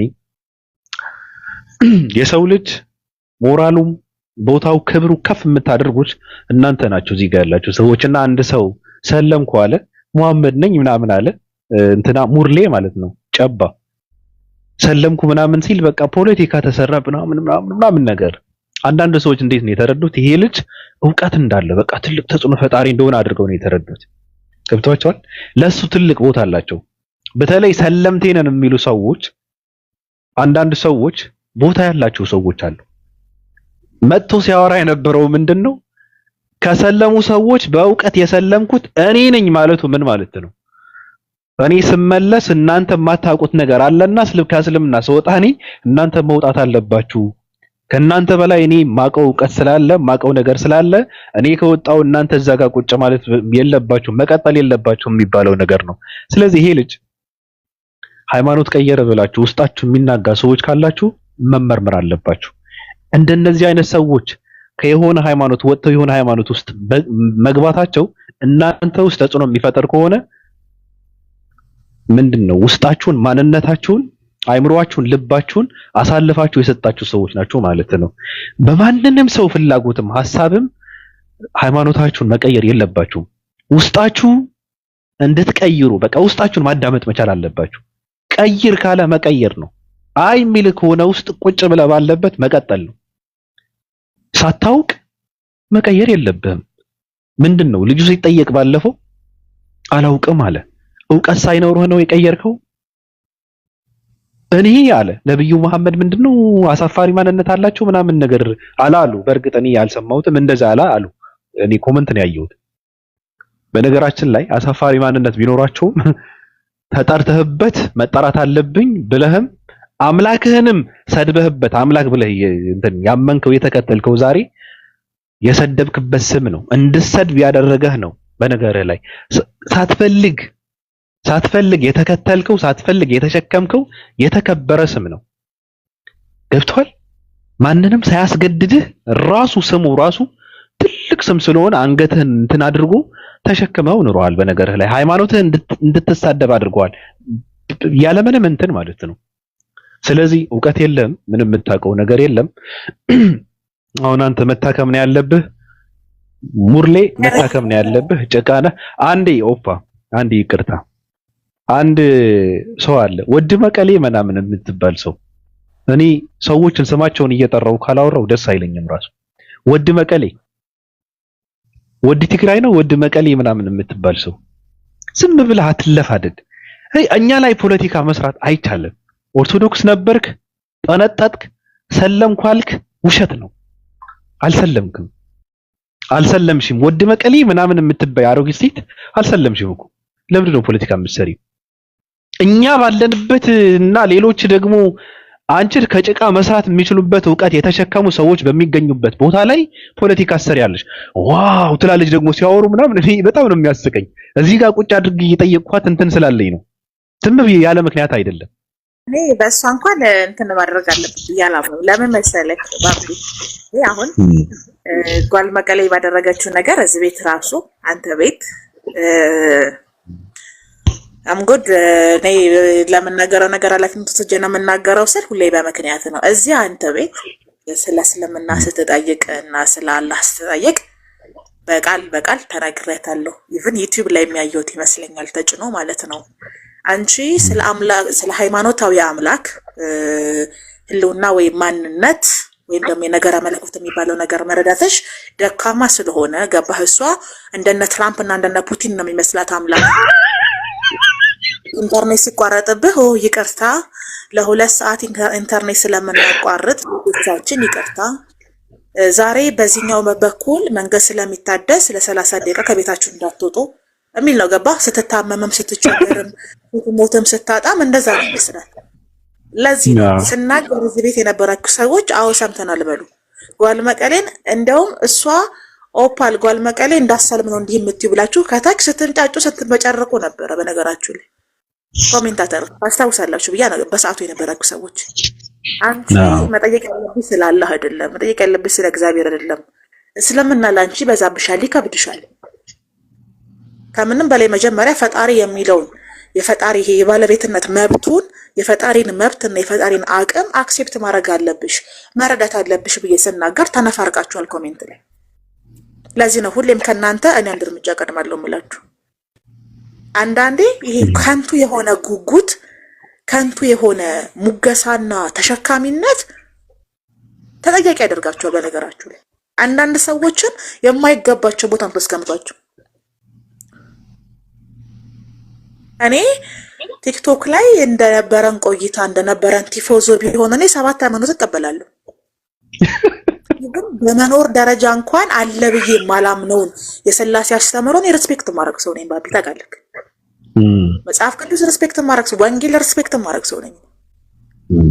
ሪስፔክት አከብራለሁ። ዛሬ ተጠመቅኩኝ፣ ነገ ጌታን ተቀበልኩ፣ ተነገ ወዲያ ሸሃዳ ያዝኩኝ፣ ከዛ ተመለስኩ የሚባልበት እንደዚህ አይነት ድህነትን የምቀበል ሰው አይደለሁም። በነገር ላይ ሪስፔክት ለምታደርገው ነገር ትጠነቀቃለህ። ሰው ሊጠነቀቅላችሁ ይገባል። ቫልዩ መስጠት አለባችሁ። ለዛ ነገር ቫልዩ መስጠት አለባችሁ።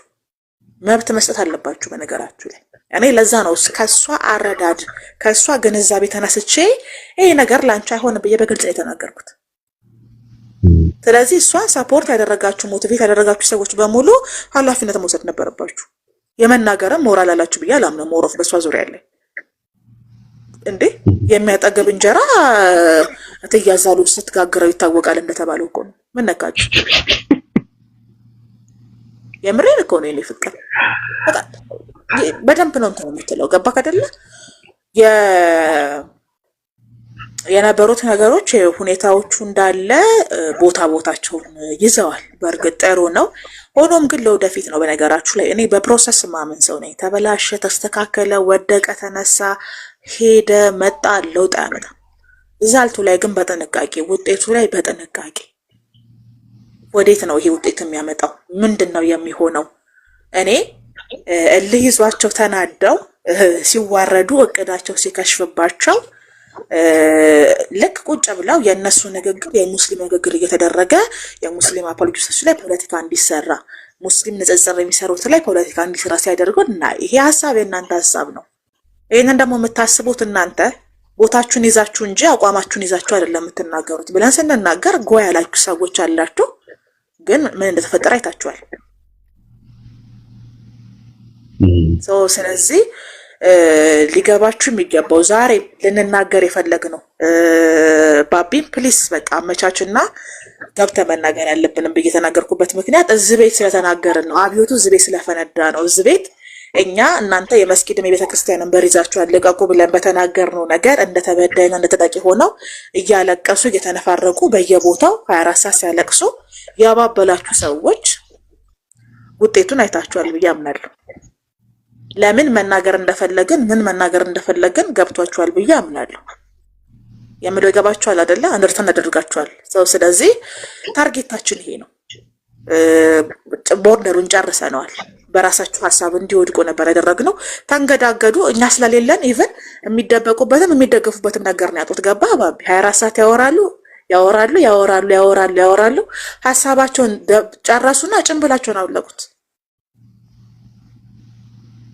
ስለዚህ ይሄን ነበር እኛ የፈለግነው፣ እንደዚህ እንዲሆን የፈለግነው እና ተልኳችንን ጨርሰናል። የቀሩትም እንደ ውሻ ጩኸ ይወጣሉ። በነገራችሁ ላይ ውሾች የደበቁትን ጅቦች ያወጡታል ያልኳችሁ ለቃል ቤት ለዚህ ነው። ከዚህ በፊት ስንነጋገር በህዊ ዙሪያ ላይ ስናወራ ተናግሬያችሁ ነበረ። የሰማችሁ ሰዎች የነበራችሁ ሰዎች ታስታውሳላችሁ። ስወጣ ችግር የለውም አልዘጋነውም። ይህም ፋይል አልተዘጋም። ውሾች የደበቁትን ግን ጅቦች ቆፍረው ያወጡታል ብያችሁ ነበረ። ይኸው ጫር ጫር እያደረጉ እያወጡትና ሰው ከዚህ በኋላ ከኛ ጋር የተገናኘ ጉዳይ ስለነበረ እነሱ ናቸው እንዲህ የሚያስብሉት፣ እነሱ ናቸው እኛን የሚያሰድቡን፣ እኛ ምንም ነገር የለንም፣ ፖለቲካ ያሰሩብናል፣ ተልኮ እንዳለን ያስወሩት እነ ኦፓል ናቸው እነዛ 665ቶች ተብለው ሲለቃ ስለነበረ ግብአተ ከመሬቱን ለመፈጸም ነው እዚህ የተገኘ ነው። ስለዚህ ለነበረን ቆይታ እጅግ በጣም ነው የምናመሰግነው። የተቃወሙ ሰዎችም ነበሩ። የተቃወሙ ሰዎች አንዳንዴ ምንድነው አይ የማይገባቸው አሁን ምንድነው የሐሳብ ነጻነት የሚባል ነገር አለ።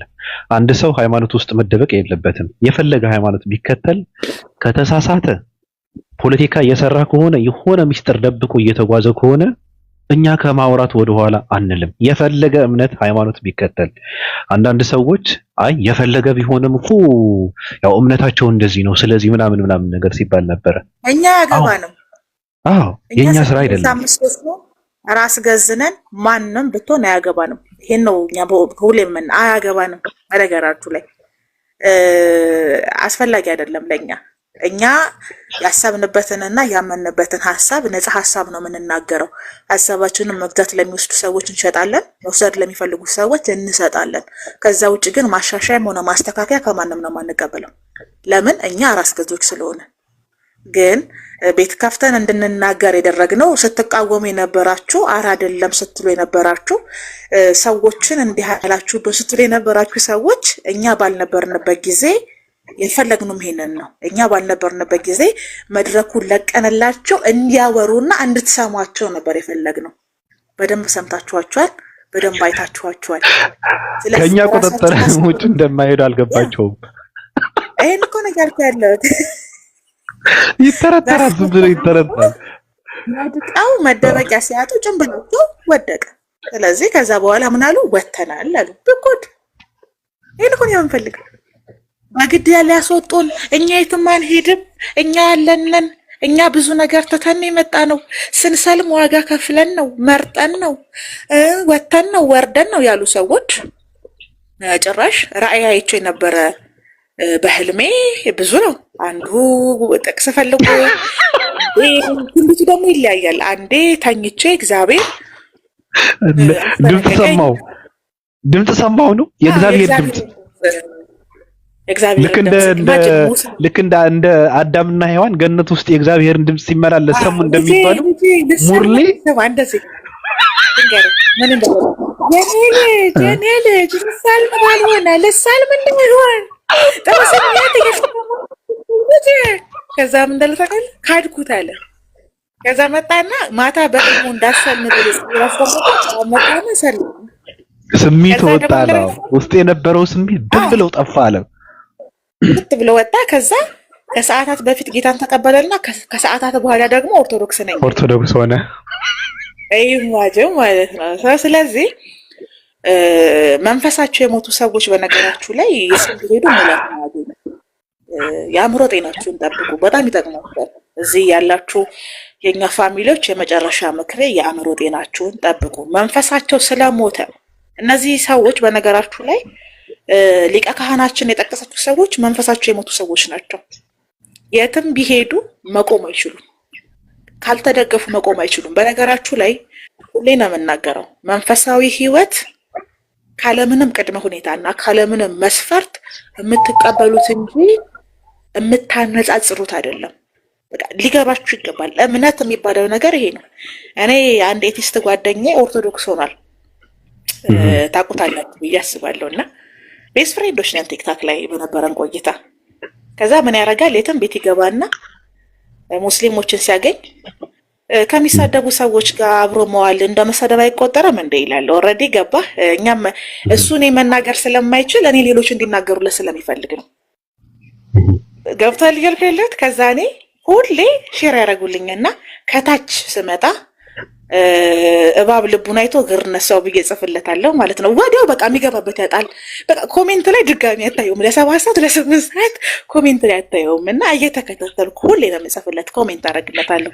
ከዛ ምን ሲል ሰማሁ መሰል የሆነ ቤት ከላይ እየተወራ ነው እምነትን ስለማጣት ቲክቶክ ላይ ማንንም ስላለማመን እየተወራ ነበር። እና እኔ አለ ወደ እምነት ከመጣሁ ጊዜ በኋላ እምነት አጥቻለሁ፣ ማንንም ሰው አላምንም አለ።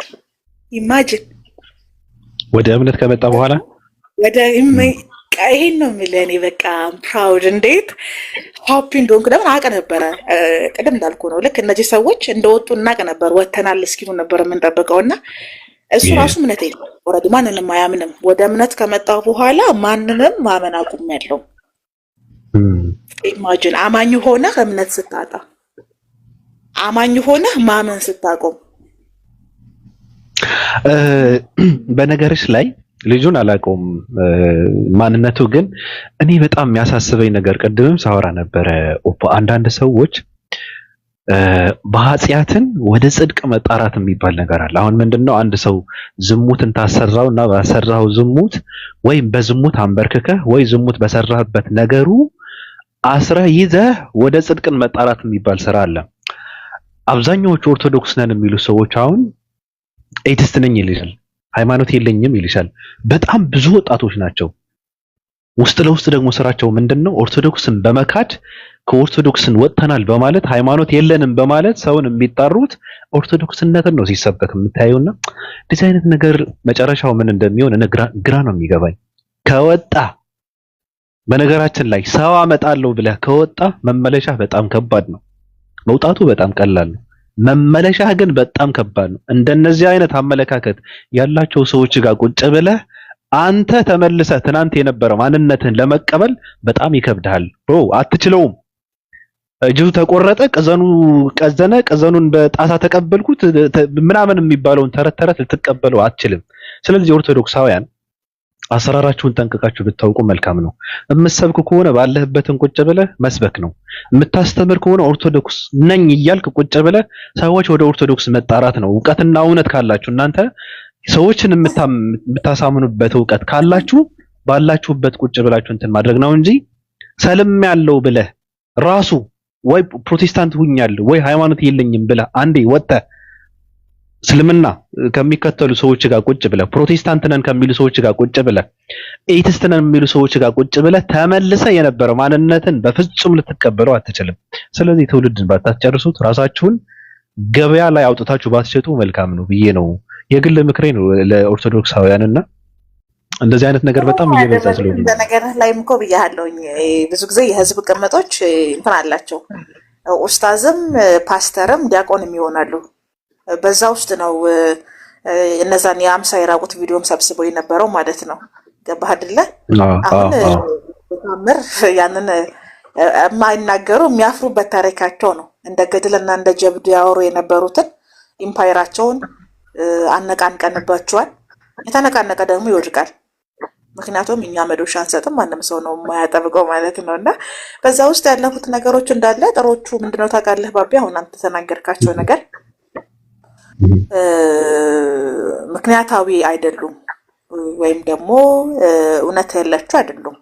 ግን በዛ ውስጥ የነበረው ቲፎዞ እና ሸክም በጣም ስለከበዳቸው የመጨረሻ መልሱ የምታየውም ያንን ነው። ጌታ ኢየሱስን የግል አዳኝህ አድርገህ ተቀብለህ ምስክርነት ሰጥተህ ወደ አባቴ ቤት ተመልሻለሁ ካልክ በኋላ ከሰዓታት በኋላ ቫይቡን አይተህ ሲቀዘቅዝ ገባህ። ምን አሉ? እኛ ለፍተን ፕሮቴስታንቶች ጴንጤዎች ወሰዱት ምናምን ሲባል ጊዜ ቀዘቀዛ። ለካ አብሮኝ የነበሩት ኦርቶዎች ናቸው። እነሱንማ ማስኮረፍ የለብኝም ማስከፋት የለብኝም ብለህ እኔ እኮ አሁንም ኦርቶዶክስ ነኝ ስትይ ኢማጂን ሻሃዳ ይዘህ ከዛ ጌታን ተቀብለህ ከዛ አሁንም ኦርቶዶክስ ነኝ ካልክ ኦርቶዶክስነት በራሱ ከህግና ከስርዓት የወጣ ነው ማለት ነው። ገባክ? ዶክትሪንም ቀኖናም የለውም ብሎ እንደማለት ነው። ምንም ብትሆን ኦርቶዶክስ መሆን ትችላለህ እንደማለት ነው። አባባሌ ገብቶሃልና አንዳንድ ሰዎች አንደርስታንዲንጋቸው በጣም ዝቅተኛና ደካማ መሆኑን የምታውቀው በዛ ንግግር ውስጥ እንኳን ሻይን ሲያደርጉ የነበሩ ሰዎች ሲስቁ የነበሩ ሰዎች አሉና ኦርቶዶክስ አንዱን ጥሎ አንዱን አንጠልጥሎ የሚባል ነገር የኦርቶዶክስ ስርዓት የለም። ሁሌም ነው የምናገረው። ኦርቶዶክስ እንደ ቤተክርስቲያን የራሷ ስርዓት አላት፣ የራሷ መመሪያ አላት፣ ዶግማ አላት፣ ቀኖና አላት፣ ስርዓቶች አላት። እያንዳንዷን ነገር በራሷ መርህ ነው የምታደርገው። ስለዚህ አንድ ሰው የኦርቶዶክስ ክርስቲያን ልጅነትን የሚያገኝበት የራሱ መንገድ አለው። ብትወጣም የምትመለስበት የራስ መንገድ አለ። ቀኖና ተሰጥቶ ተጠምቀህ ንስሐ ተሰጥቶ ነው ኦርቶዶክስነትን መልሰህ የምታገኘው። ገብቷል እምልህ እንጂ ነጠላ ስለለበስክና ከመንገድ ላይ በገዛኸው መስቀል ኦርቶዶክስነትን አታገኝም። ስለዚህ ይሄ ሰውዬ ሻሃዳ ይዞ ከዛ ጌታን ተቀብሎ ከዛው እዛው ገስት ላይ ከላይቭ እንኳን ሳይወጣ እኔ እኮ አሁንም ኦርቶዶክስ ነኝ ሲባል ኦርቶዶክስነት ራሱ እንዲህ ነው እንደ የሚል ኢሜጅ ኦዲየንስ ላይ ይፈጥራል። ስለዚህ ለኦርቶዶክሶች መረንነት ልቅነት መንገድ ነው። ገባህ? ምንም ብትሆን ኦርቶዶክስነትን አታጣም የሚል መርህ ነው። ኦርቶዶክስነት የምታገኘው ነገር ከሆነ የምታጣበትን መንገድ አለ ማለት ነው። ጠብቀህ ማቆየት አለብህ። ልጅ ሆይ ሃይማኖትን ጠብቅ የተባለው ለዚህ ነው እንጂ ተግማምተህ ተውካክተህ ዞረህ ምናምን መተህ እኔ እኮ በዚህ ውስጥ ሁሉም ባልፍ አሁንም ኦርቶዶክስ ነኝ ብሎ ሲናገር ኖ መባል ነበረበት። ገባ አይደለም ነው። ኦርቶዶክስነት ደካማ እኮ ልትሆን ትችላለህ። ለምሳሌ በዘፈን በዝሙት በወንጀል በኃጢአት ትሸራሽረውና ከዛ እኔ አሁንም ነኝ ብትል ኦኬ አላጣኸውም። ስለዚህ ያደከመ ኃጢአት ነው። በንስሐና በጸሎት ትመለሳለህ። አላህን አምላክ ነው ብለህ እግዚአብሔርን አላቅህም ብለህ ገባ ጌታ ኢየሱስ የግል አዳኝ ነው ብለህ 44ቱን ቅዱሳንን ውሃ ጠጡ ብለህ ከዛ ሳትተኛ ደግሞ ተነስተህ እኔ አሁንም ኦርቶዶክስ ነኝ። ኢየሱስ ግን ልጅ አለው። ኢየሱስ ልጅ አለው። እኔ እንዲህ አይነት በዘመኔ ነው የምልህና መንፈስ ሲሞት የአእምሮ ጤና ስታጣ የሚፈጠሩ ነገሮች ናቸውና ሁላችሁም የአእምሮ ጤናችሁን ጠብቁ። ከምንም በላይ ከባድ ነው። እኔ ብቻ እንትን እኮ ነው አሁን ቀድመን እንደተናገርነው አሁን ቅድም ፍላጎታቸው እዚህ ጋር ትኩረት ፍለጋና ይሄ ምንድነው እንትን መፍጠር ስለሆነ ከዛ ማለፍ ብለው ማሰብም ስለማይችሉ እሱን እንኳን እንዴት አድርገው ማስፈጸም እንዳለባቸው እንኳን ጠንቅቀው አያውቁም እነዚህ ሰዎች። ገብቶሻል? በአንድ ቀን ሙስሊም ነበርክ፣ ፕሮቴስታንት ሆንክ፣ ከዛ ኦርቶዶክስ። ከባድ እኮ ነው። አሁን ለምሳሌ ሰዎች አሉ መጠቀም ብለው ሲገቡ የሆነ ቦታ ላይ ይገባሉ። ከዛ ቆየት ብለው ጅሩን አይተው እንዴት እንደ አስኪደው የሆነ ነገር ላፍ አድርገው በቃ የሆነ ነገር ተጠቅመው ደግሞ እንደገና እንትን ያደርጋሉ። አላማቸውን እያስፈጸሙ ነው፣ ፍላጎታቸው ማለት ነው። እነዚህ ሰዎች ግን አላወቁበትም ራሱ። ገብቶሻል አባባሌ? በአንድ ቀን 3 ሃይማኖት እንትን ማለት እኮ በእንትን የተመታው ትውልድ ራሱ እንደዚህ አድርገው ግልጽ የሚያደርጉለት ከሆነ እኔ ምንድነው የምለው ሰው የፈለገውን መከተል መብት አለው፣ የፈለገውን ቤትም መግባት መብት አለው። ግን እንደነዚህ አይነት እንደነ ጨባ እንደነ ሙርሌ እንደነዚህ አይነት እርጥብ ፋንድያ ሰዎች መሀይምና ደከከናም ሰዎች ቤት ከፍተው ሲገቡ ምንም የሚገኝ ነገር የለም። ዛሬ ምን ይላል ምን አዲስ ነገር አለ ብለው ከነዚህ ሰዎች አዲስ ነገር መጠበቅ የለባቸውም። እነዚህ ሰዎች ቂጥ ናቸው። በቃ ከነሱ የሚወጣው ነገር ምንም ጥሩ ነገር ሊወጣ አይችልም። ስለዚህ ሃይማኖታቸውን የሚያከብሩ ሰዎች በአጠቃላይ ነው የማወራው። በነገሮች ላይ ፕሮቴስታንቶችን ፕሮቴስታንትነትን ማሰደብ ነው። እነዚህ ሰዎች መጠጋትም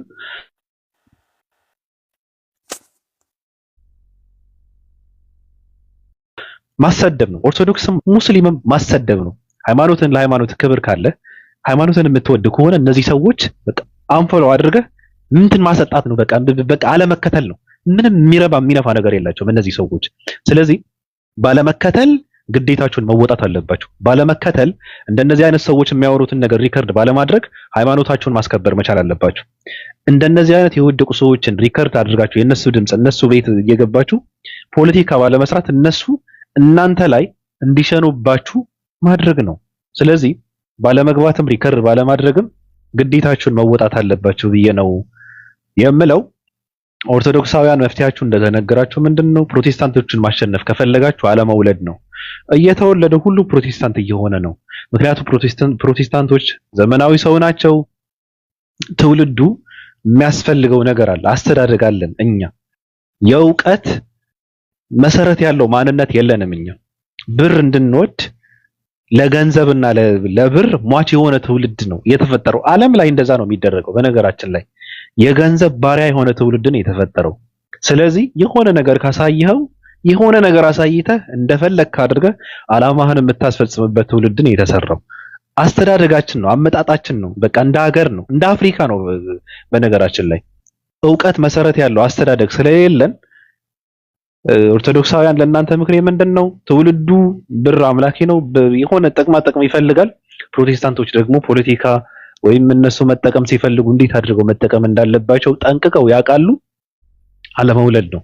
መውለድ ማቆም አለባችሁ። ያለ ይበቃል። ያለ ከጸና ያለ ካወቀ ኦርቶዶክስ ነው የሚባለው። እኔ 10 ዓመት ሰጥቼዋለሁ። 10 ዓመትም ከቆየ ነው ኢትዮጵያ ውስጥ ኦርቶዶክስ የሚባለው ነገር ማለት ስም ሆኖ ይቀራል። ስለዚህ ሌሎችን ማሸነፍ ከፈለጋችሁ መውለድን ማቆም አለባችሁ። በቃ አትውልዱ። ኦርቶዶክሳውያን ስንገደል እንበዛለን ምናምን፣ እናንተ ገዳይ ናችሁ እንጂ ስትገደሉን ያላቅም።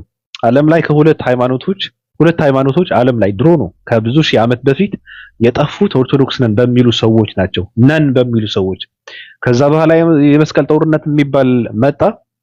እንትኖቹ ላይ ሙስሊሞቹ ላይ ጦርነት እንትን ተደረገ፣ አልቻሉም። አሁን ደግሞ ፕሮቴስታንቶችን ሲመጡ ምንድነው እንትኖች ጋር እንትን ለማስመሰል ምንድነው መታጠቅ አለብን፣ መደራጀት አለብን፣ ምንድነው ሰይፍና እንትን የተሸከመ ትውልድ መፈጠር አለበት ኦርቶዶክሳውያን ምናምን እየተባለ ነው። አሁንም አይቻልም። ራሳችሁን የምታደኑበት ሌላ ስራ ነው መስራት መቻል ያለባችሁ። እናንተ እንዳላችሁት የምትቀጥሉበትን እድል ካገኛችሁ ትልቅ ነገር ነው። ስለዚህ ምክሬ ነው አለመውለድ፣ ያለው እንዲጸና ማድረግ። መሰረታዊ ትምህርት የሚባል ትምህርት አለ፣ አስተምሩት። ትውልዱ ውሸት ነው በቃ ያደግንበት ውሸት ነው። ምንድነው አሁን ትልልቅ አባቶች መጥተው ቅድም እንትን ስናደርጋቸው የነበሩ አባቶች ሌሎችም አሉ መጥተው እያፈረሱት ነው ትምህርቱ ማለት ነው። መሰረታዊ ነገር ሊማር ይገባል። ትውልዱ ወንጌልን ሊያውቅ ይገባል፣ መማር አለበት። አምላክ ማለት ምን ማለት ነው ማወቅ መቻል አለበት። አምላክነት፣ ሃይማኖት፣ እምነት ማለት ምን ማለት ነው ማወቅ አለበት። ያ በነገር ላይ ባቢ ምን አስታውስከኝ መሰለህ? በስመ ሳናቅ ሰዓት ሁላ ሄዶብናል። አንድ ጴንጤ ዘራቱን የገለጠ ጴንጤ በአባታትን እየተሳደበ የኦርቶዶክስ አባቶች ጳጳሳቶች ምናምን እያለ የሚሳደብ የምን ታቦት የምን ጳጳስ በጣም ነው በቃ ሾክ ያደርገኝ ሳየው ማለት ነው። እና ኢቨን ቤተክርስቲያኗን ያስናቁት ራሱ የቤተክርስቲያን ብፁዓን አባቶቻቸውን ጳጳሳቶችን ሳይቀር ያሰደቡት ራሳቸው አሁን እንደዚህ የምታቸው ማህበራዊ ሚዲያ ያሉ የህዝብ ቅምጦች ተማሪዎች ናቸው። ገባክ? የጳጳስ ፖፕ አይደሉም፣ የካቶሊክ ፖፕ አይደሉም፣ ይሰደባሉ፣ ይተቻሉ ብሎ መንገድ ከፍቶላቸው እሱን አምነው እሱ አይባረካችሁም። በነገራችሁ ልክ የሚባለው ውዳቄው የመጣ ቀን ረሃብ የመጣ ቀን ጅብ ለካ ሚስቴ አህያ ናት እንዳለው ነው። ስለዚህ በጣም ነው የደነገጥኩት። ቪዲዮ አይታችሁት ሊሆን ይችላል። እና በቃ እንደዚህ እንደ ስፖርተኛ ድንጋይ እንደሚሰራ ሰው ደረቱን እየመታ ምናምን ነገር ይሳደባል። የሚሳደበው ጳጳሳቶችን፣ መነኮሳትን፣ የቤተክርስቲያን አባቶችን ነው። ስለዚህ ኢቭን አባቶቻቸውን እንኳን ሰድበው ለሰዳቢ ሰጥተው ከዛ ምን ይላሉ? ቪዲዮ ሰርተው ተመስገን የጌታ ልጁ ቪዲዮ ሰርቶበታልና አባቶቻችን ተሰደቡ፣ ተናቁ። አንተ ናከውን አንተ ያወረድከውን ማን እንዲያከብርልህ ፈልገህ ነው? ማን እንዲያከብርላችሁ ፈልጋችሁ? ለዚህ እኮ ነው ሁሌ አባቱን የሚሳደብ ልጅ በረከት የሚባል ነገር አይኖረውም። የትም ብትሄዱ ማንም አይሰማችሁም ብዬ ሁሌ የምናገረው ለዚህ ነው። እና በጣም ያፈርኩት ከዛ ደግሞ ልክ እንደ ተቆርቋሪ ሆነው ደግሞ አባቶቻችን እንድትነኩብን አንፈልግም፣ አባቶቻችን እንድትሳደቡብን አንፈልግም ብለው ቪዲዮ ሲሰሩ እኔ አፈርኩ። እና ማህበራዊ ሚዲያ ላይ ያሉ የምስራቅ ቀጠና ምዕመናን ኦርቶዶክስ ክርስቲያኖች ታከሙ፣ ወደ አእምሯችሁ ተመለሱ፣ ወደ ቤታችሁ ተመለሱ። እናንተ ባሰድቡ አባቶችን፣ እናንተ ባታዋረዱ፣ እናንተ ቀድማችሁ ለሆዳችሁ የተቀመጡ በጥቁር መኪና የሚሄዱ እያላችሁ ባትሳደቡ የጴንጤ ወጣጤ ደረቱን እያሳየ እንደ ቦክሰኛ ልክ በቃ ቴዶ ማርሻል ነው ምናምን እንደሚባለው ሰውዬ ደረቱን እያሳየ ነው የሚሰድቡ። 4 ሆኖ ምናምን ቆመው የምን ገድላት የምን ምናምን የምን ጳጳሳት ገና ነው የሚሳደበው። እና በጣም የሚያሳፍር ቪዲዮ አይቼ ነበረ። ለዚህ እንኳን ምክንያት ራሳቸው ናቸው። ለምን ቪዲዮ እየሰሩ 400 500 ሺህ ፎሎወር ያላቸው ሲሳደቡ ስለነበር ነው። እና የዘራችሁትን ነው የምታጭዱት በነገራችሁ ላይ። ስለዚህ ስራ ይበዛባችኋል። እኔ እስከ 2030 ጊዜ ሰጥቻችኋለሁ። እናንተ ያበላሻችሁትን ካስተካከላችሁ 12 ዓመት እንኳን ከበቃችሁን ያደንቃችኋለሁ። እስቲል ነው የምላችሁ። በቃ የህዝብ ቅምጦች ያበላይ። ምክንያቱም ሞኝ የተከለውን ብልህ አይነቅለው፣ ይበቅላል። አርቆ ነው የሚተክለው። ባቢ ገባ ሞኝ ስለሆነ በኃይል እና በሙሉ ኢነርጂ ስለሚተክለው ከበቀለ በኋላ ምን ይሆናል? ምንድነው የሚያፈራው? ዘሩ ምንድነው? ለምንድነው የምተክለው? ወቅቱ ነው ወይ ብሎ እንኳን አይደለም ሞኝ የሚተክለው። ለዚህ ነው ሞኝ የተከለውን ብልህ አይነቅለውም የሚባለው። እና በማህበራዊ ሚዲያ ታሪክ ውስጥ እኛም ያቆም ነው ወደ አዲስ ፕሮጀክታችን ሙቭ ያደረግነው በዚህ ምክንያት ነው። ኦልሬዲ ጨርሰናል። መድገም ካልሆነ የምናወራቸው ነገሮች የሉንም። አልፎ አልፎ ግን እንደዚህ የዘራ ሲበቅሉ ልክ ገበሬ ዘሩን ከዘራ በኋላ ሲያፈራ እየሄደ እንደሚያጭደው እንደሚሰበስበው እየመጣን ምርታችንን እንሰበስባለን። ለነበረን ቆይታ በጣም ሙስሊሞች እነሱ ቤት ውስጥ የነበረ ቆሻሻን አስወግደዋል። ስለዚህ አንዳንድ ሰዎችን መቀበል የለባቸው። ምክንያቱም ቆሻሻ ስለሆነ ቆሻሻ ነው፣ የቆሻሻ ገንዳ ውስጥ ነው መጣል ያለበት።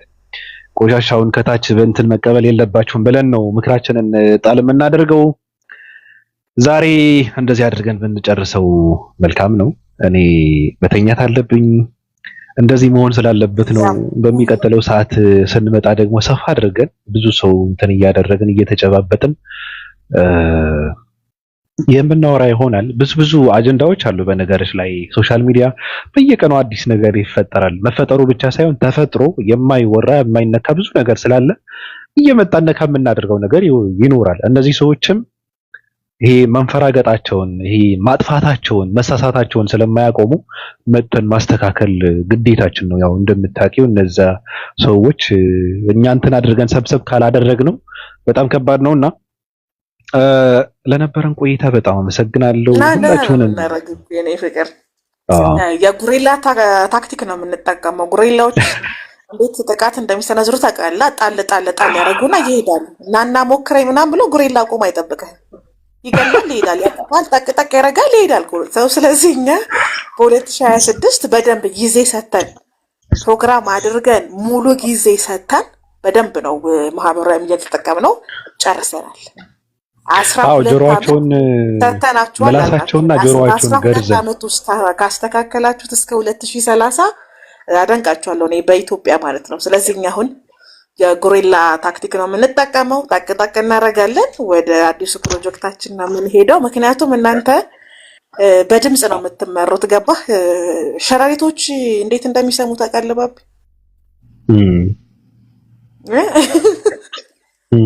በንዝረት ነው።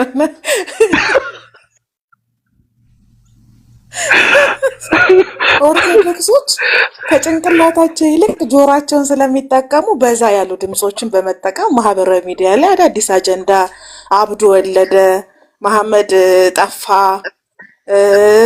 ጀሚላ እኮ ሂጃባ ወደቀባት ምናምን የሚሉ በደንብ ጆሮ ያዝ የሚያደርጉ መስማት የሚፈልጓቸው እነዚህን ስለሆኑ መስማት የሚፈልጉትን እየነገረን እኛ የምንፈልገውን ነገር የመውሰድ ነው ስትራቴጂያችን። እና በዚህ መንገድ አጠናቀናል። የ2026 ፕሮግራማችን ዘግተነዋል። የ2018 ታይታኒክም ሰምጣለች። ስለዚህ ከዚህ በኋላ 12 ዓመት ሰጥተናችኋል። 12 ዓመት እናንተ እስከ 2030 ራሱ ካስተካከላችሁት በጣም ነው የምናደንቃችሁ። እኛ በበኩላችን የነበረውን ጨርሰናል። እዚህ ቤት የመስጊድም የቤተ ክርስቲያንን በር ይዘው አንለቅም ያሉ ተበዳይ መስለው ሲያለቅሱ የነበሩትን ሰዎች የመስጊድን በር በራሳቸው ፍቃድ ስለለቀቁ ከተጠቂነት ወደ አጥቂነት እንገባለን ብለው ወደ ውርደት ራሳቸውን ወደ ማዋረድ የሄዱ ብፁዓን ናቸው። እኛም እናመሰግናለን። ሌላ ጉዳይ አልነበረንም። ጭንብላችሁን ግለጡ ነበረ ጦርነታችን። በድል አጠናቀናል። እናመሰግናለን። በጣም ነው የምንወዳችሁ። ደህና ግልጽ ማድረግ አለብሽ በነገርሽ ላይ ኦፓ። አይ ለነገሩ በቃ እንትን ይሁን ችግር የለው። የራሳችን የኛ ጥበብማ እንትን መደረግ የለበትም። በነገራችን ላይ ታውቃለህ የሆነ ነገር ማንገልጡም አንሸፍንም። በቃ እንዲህ ነው። ማወቅ ያለባቸው ምንድነው በሃይማኖተኞችና በሃይማኖት ስፍራ ላይ ሰዎች አሉ። በፖለቲካ ስፍራና መናኸሪያ ደግሞ ሰዎች አሉ። ከዛ ወጣ ብለው ደግሞ ሰዎች አሉ። እነዚህ ሰዎች አላማቸው አንድ ሆኖ ትውልድን የማንቃት ስራ የሚሰሩ በጣም የሚናበቡ በውስጥ የሚያወሩ ሰዎች እንዳሉ ማወቅ መቻል አለባቸው። ስለዚህ ከነሱ እኛም አንድ ነን። ማወቅ መቻል አለባችሁ። ዝም ብለህ እንደንትን እያየህ ከሆነ እየተሸወድክ ነው ማለት ነው። ትልቅ ለውጥ ነው እየመጣ ያለው። አዎ ግሩፕ እንትኑ በቃ ይሄ እንትን ይሁን በቃ አውፓየን ይወዳችኋለሁ። ሌላ መግባት ፈልገህ ነው? ይቅርታ፣ ሌሎች ሰዎች ያልገባችሁ ሰዎች በጣም ይቅርታ። ሌላ ጊዜ ገብተን እንትን እናደርገዋለን። ዛሬ ምንድነው ዝም ብለን እንትን አድርገን የ2025 በጀታችንን ዘግተናል። ባቢ ማጠናቀቂያ ሰጥተናል።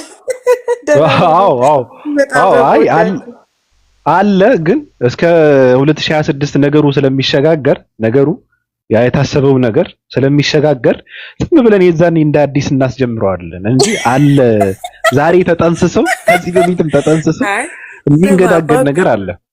ባቢ የአላፍት ዝማሬ ግጥሙ ላይ እናስገባዋለን የቀረውን ባርባይ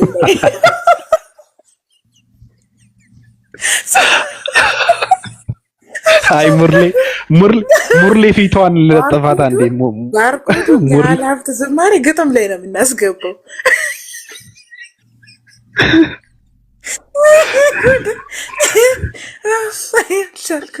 እና የምናደርገው በቃ ምንም ድካም አያስፈልግም። እንደዚህ እኮ ነው፣ በጭንቅ እኮ ነው ጭንቅላቱን መጠን ወጥ እንደዚህ እኮ ነው ያሳበድ ነው ልጁ ማለት ነው።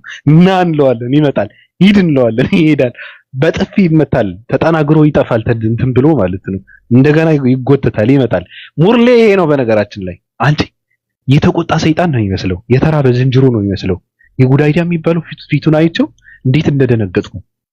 ይሁን የተቆጣ ሰይጣን የተራበች ዝንጀሮ እንትን የለም። በጣም የሚያስፈራ ፊት ነው ያለውና እንደዚህ አይነት ፊት ይዘህ እኮ ምንድን ነው አንተ አሁን ቤተክርስቲያንም መስጊድም ውስጥ ትገባ ነበረ። በዚህ ጋር የመጣ ነው እኮ ከአንተ ለመላቀቅ እኮ ነው ይላሉ ምዕመናን፣ ሰይጣን ስለምትመስል ማለት ነው። ምን አይነት ፊት ነው ያለው በእናታችሁ? እኔ በጣም ነው የደነገጥኩት እውነት ለመናገር። እንደዚህ አይነት ወፍጮ የሚመስል ፊት ተሸክመ ትላለህ እንዴ? በእውነት በጣም እንትን ይላል እኮ። አሁን እውነት ለመናገር አሁን ሰው በእንትና ለመውጣቱ ትልቅ ነገር ነው ይሄ በቪዲዮ አለመውጣቱ። ሰው እውነት ለመናገር የስንት ሰው ጤና ነው የተጠበቀው። አሁን ይሄ ሰው በቪዲዮ ወጥቶ ቢያወራ እኮ እኔ እንጃ የልጆች ማስፈራሪያ ይጠቀሙት ነበር አንዳንድ ሰዎች አሉ። አፍሪካ ውስጥ ሰዎች አሉ ላያቸው ላይ አፈር እየነሰነሱ ለመፈመስ ብለው የማያደርጉት ነገር የለም። በአስቀያሚነታቸው ፌመስነትን የሚያተርፉ ሰዎች አሉ። አሁን ይሄ ሰው እንደዛ ከማድረግ ውጭ ሌላ ምንም ነገር ማድረግ አይችልምና የሚገርምሽ ነገር እኔ ይሄ ፎቶ ጉድ አይዲያ ነው በነገራችን ላይ የምትጠይቁ ሰዎች። ትናንትና ሃይማኖት ሲቀይር የሆነ ሰው የሚጠቀመው ፕሮፋይል አድርጎ የሚጠቀመው ነገር አድርጎ ነበር የገባውና ይሄ ራሱ ፖለቲካ ነው። ይሄ ፖለቲካ አይነቁበትም ብላችሁ የምትሰሩ ሰዎች እኔ መታከም አለብህ። በነገርህ ላይ ሙርሌ ጨባ መታከም አለብህ። ግን ጃቢር የሚባለው ልጅ የሚጠቀሙ ፕሮፋይል አድርጎ ሃይማኖት ቀይራለሁ፣ እግዚአብሔር አናገረኝ፣ ተኝቼ ባለሁበት ሰዓት ልጄ ሆይ ምናምን አለኝ። ከዛ መጨረሻ ላይ የኢየሱስ ልጅ ነው። ኢየሱስ እንዳንተ አይነት ወንዳ ገረድ ሰው አይወልድም። ኢየሱስ እንዳንተ አይነት ማፉንዲ ባሪያ አይወልድም። ኢየሱስ እንዳንተ አይነት ደከከናም ልጅ የለውም። ኢየሱስ እንዳንተ አይነት ገንገበት መሀይም ደንቆሮ ድንቁርቁር ልጅ የለውም፣ አይኖረውም፣ ራሱ አይኖረውም። ኢየሱስ ፊት ለፊት ቢያገኘማ አንገትን ይቀላህ ነበረ። ሐሳብህ እኮ አያስፈልገውም። የፊትህ አስቀያሚነት ይበቃዋል እኮ። የምን አባቱ ባሪያ ነው ብሎ ማለት ምንድነው ይሄ ብሎ። ስለዚህ የኢየሱስ ልጅ ነኝ ምናምን ብለሽ መጥተሽ መጨረሻ ላይ ምንድነው በመሃል የአንድ ሰው ፕሮፋይል የሚጠቀመውን ነገር አምጥተሽ ተሸክመሽ መጥተሽ ፖለቲካ ልትሰሪ ማን ይቀበላል? አሁን ይሄ ማን ያምናል? አንተ አሁን የሆኑ ሰዎች ላይ ጥርጣሬ መክተት ነው በቃ። አንድ ሰው ስለጠፋ የሆነ ሰዎች ልብ ውስጥ ጥርጣሬ መክተት ምናምን ነገር ነው። በአንተ እኮ ትልቅ ስራ ሰርተህ እኮ ነው መጥቶ ያዋርዳል እኮ። ያው ምናልባት እንትኑ የእርሱ ስላልሆነ ምንም ላይልህ ይችላል፣ ዝም ሊልህ ይችላል።